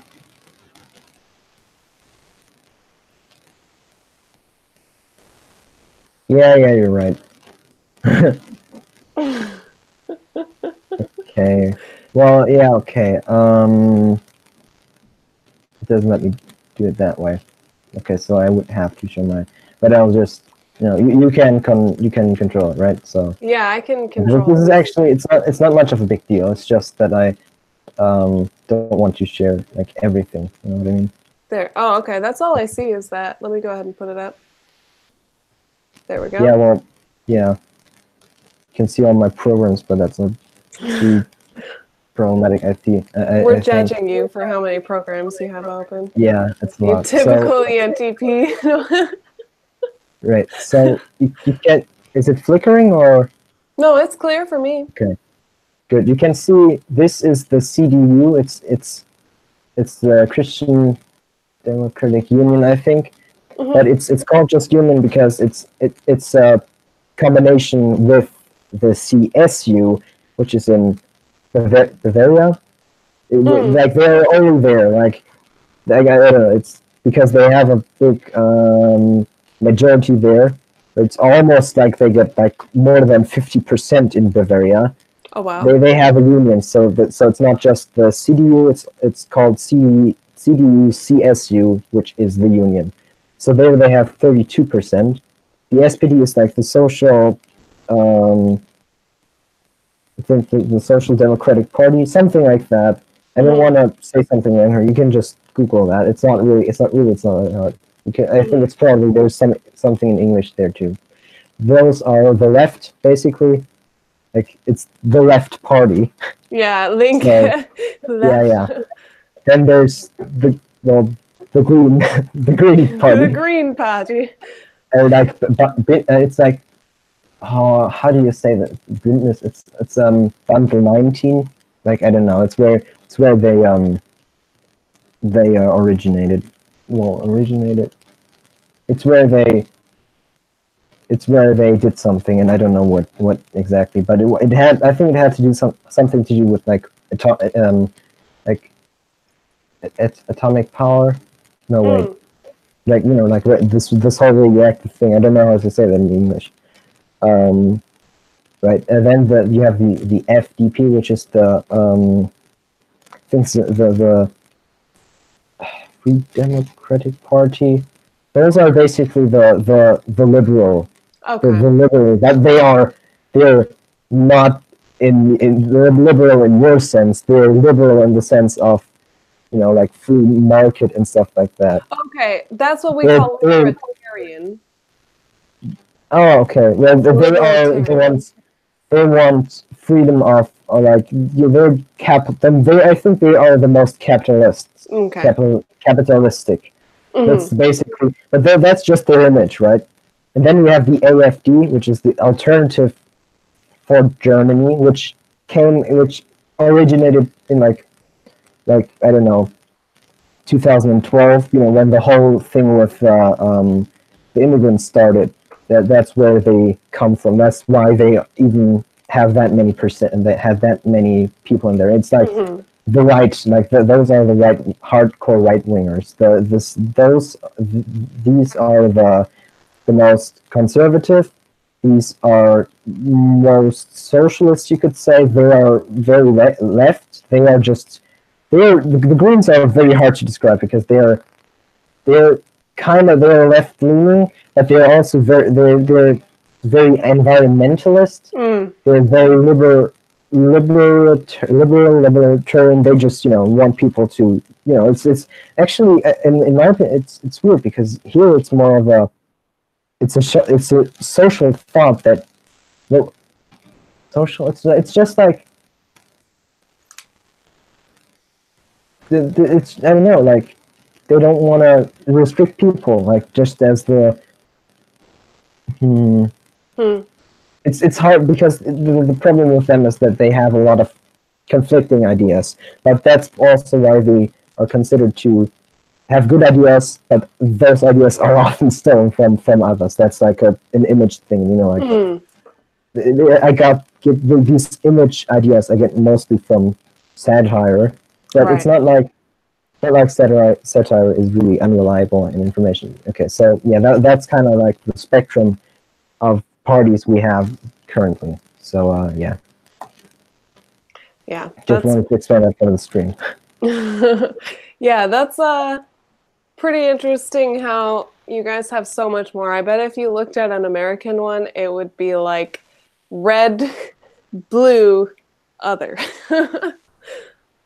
Just like yeah. the red and blue would be like, oh, actually now I have to look this up. I'm gonna actually look this up. Give me a moment. American political party chart. Let's just try that.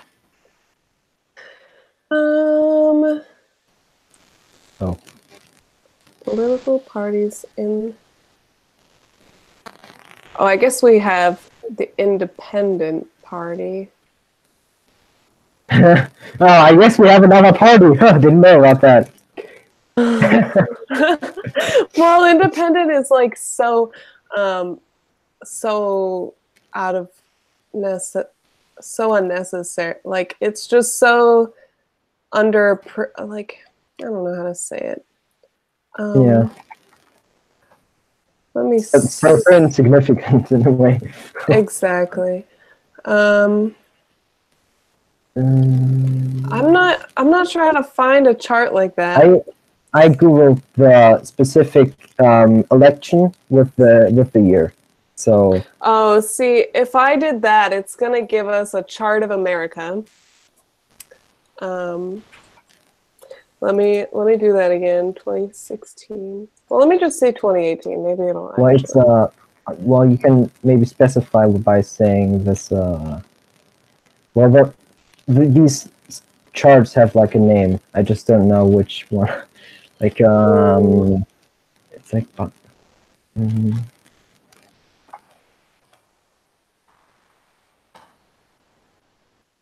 bar graph. What? Yeah. Like,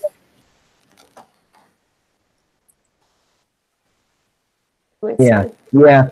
Holy shit! Yeah. You know English. What the fuck?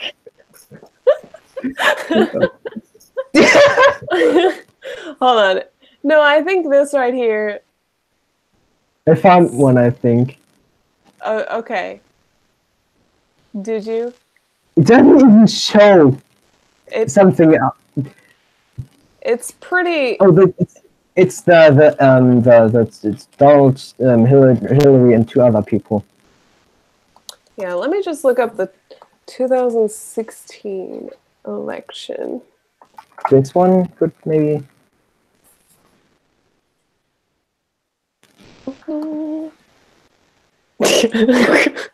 That's exactly what I was thinking. What the fuck? Here, I'll go ahead and share my screen this time. So let me just put that down for a moment. Let me go ahead and share my screen, maybe. There we go. All right, my fellow Americans. Like to control. Up. Can you compare them? Let's compare, guys. The difference between the American political parties for a moment. Here we have the people who voted for Donald Trump, which were 59 million people, and about 811,000. And then the people who voted for Hillary Clinton, which were 59,814,000. But that number doesn't matter. Okay, you have to see the state by state, because we have an electoral vote system, right? So what that means is each state has a number of votes that can go into an electoral vote. Oh. And the electoral vote doesn't have to vote the same way that the state does, but they can choose to. Okay, I understand. I understand what you mean. We have the same problem, but on a different, like, political organ. It's, yeah. Okay, I think this is probably going to be the best one that we need. Oh, why didn't it? I just want to open this picture. How do I open? There we go. Okay. So the number is how many like electoral votes the state has, right? So as you can see, despite the popular vote being 59 million to 59 million, and actually there were 4,000 more votes for Hillary Clinton, when you look at here, he won in these states, which even though some states only have 6, some have 9, he got 1 electoral vote in this state for some reason, and then there's like 29-36 because he got more electoral votes. And in most states, they have to vote all for the same party that won the state. Even though like a state like California has 55, they're all voting for the same person no matter what the popular vote is. Now, there are laws that like allow an electoral voter to choose to vote not the same as his state has voted. As you can see, like the 3 and 1 up here, but that's so uncommon. Like, see, 1, 2, 3 states did it. 3 states voted for someone other than what like their electoral vote voted for. Oh, 4, because I guess Hawaii did the same. And then you can see Clinton and Trump were the only 2 people being voted for. Then you had Gary Johnson being voted for about 4 million people. And then Miss Stein was voted for by about 1 million people. So, okay, so meaning that, okay, wait, where is the error there?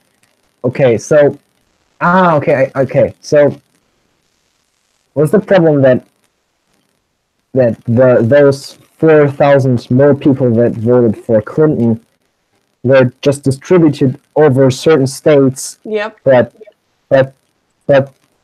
those votes where they were spread, it didn't matter because in those states Trump still won, and now those electoral voters had to vote for Trump, even though. That's exactly right.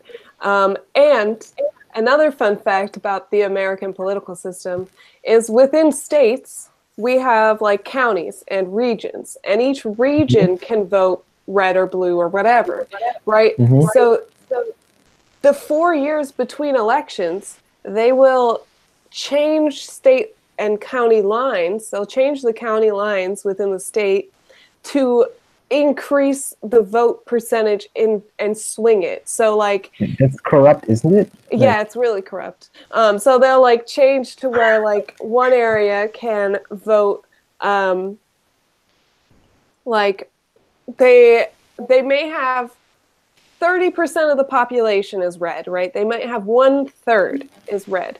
But the way that they will then break up the county or whatever, the region, is so that there's a balance. So that way, actually, it ends up being that there are more Republican, and then the Republicans get the vote of that whole county because of the way they change the lines. They could make it, they could split it so that all the blues are in one region and all the reds are in the other region. So now you have those two different votes, as opposed to having, you know, a win out. They change the lines, and one has power over the other suddenly.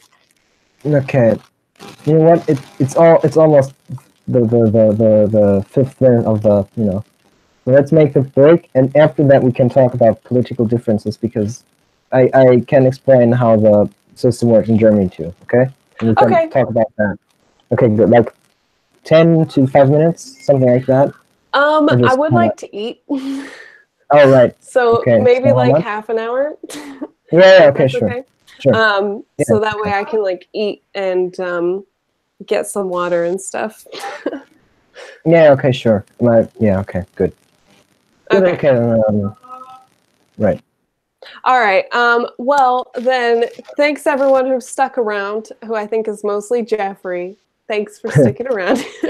And we will be back after a short intermission, and then we'll be talking about politics more, which is going to be a lot of fun. Kind of break down the German-American political systems, because America's effed. I'm just saying. Okay. Good. All right. Bye.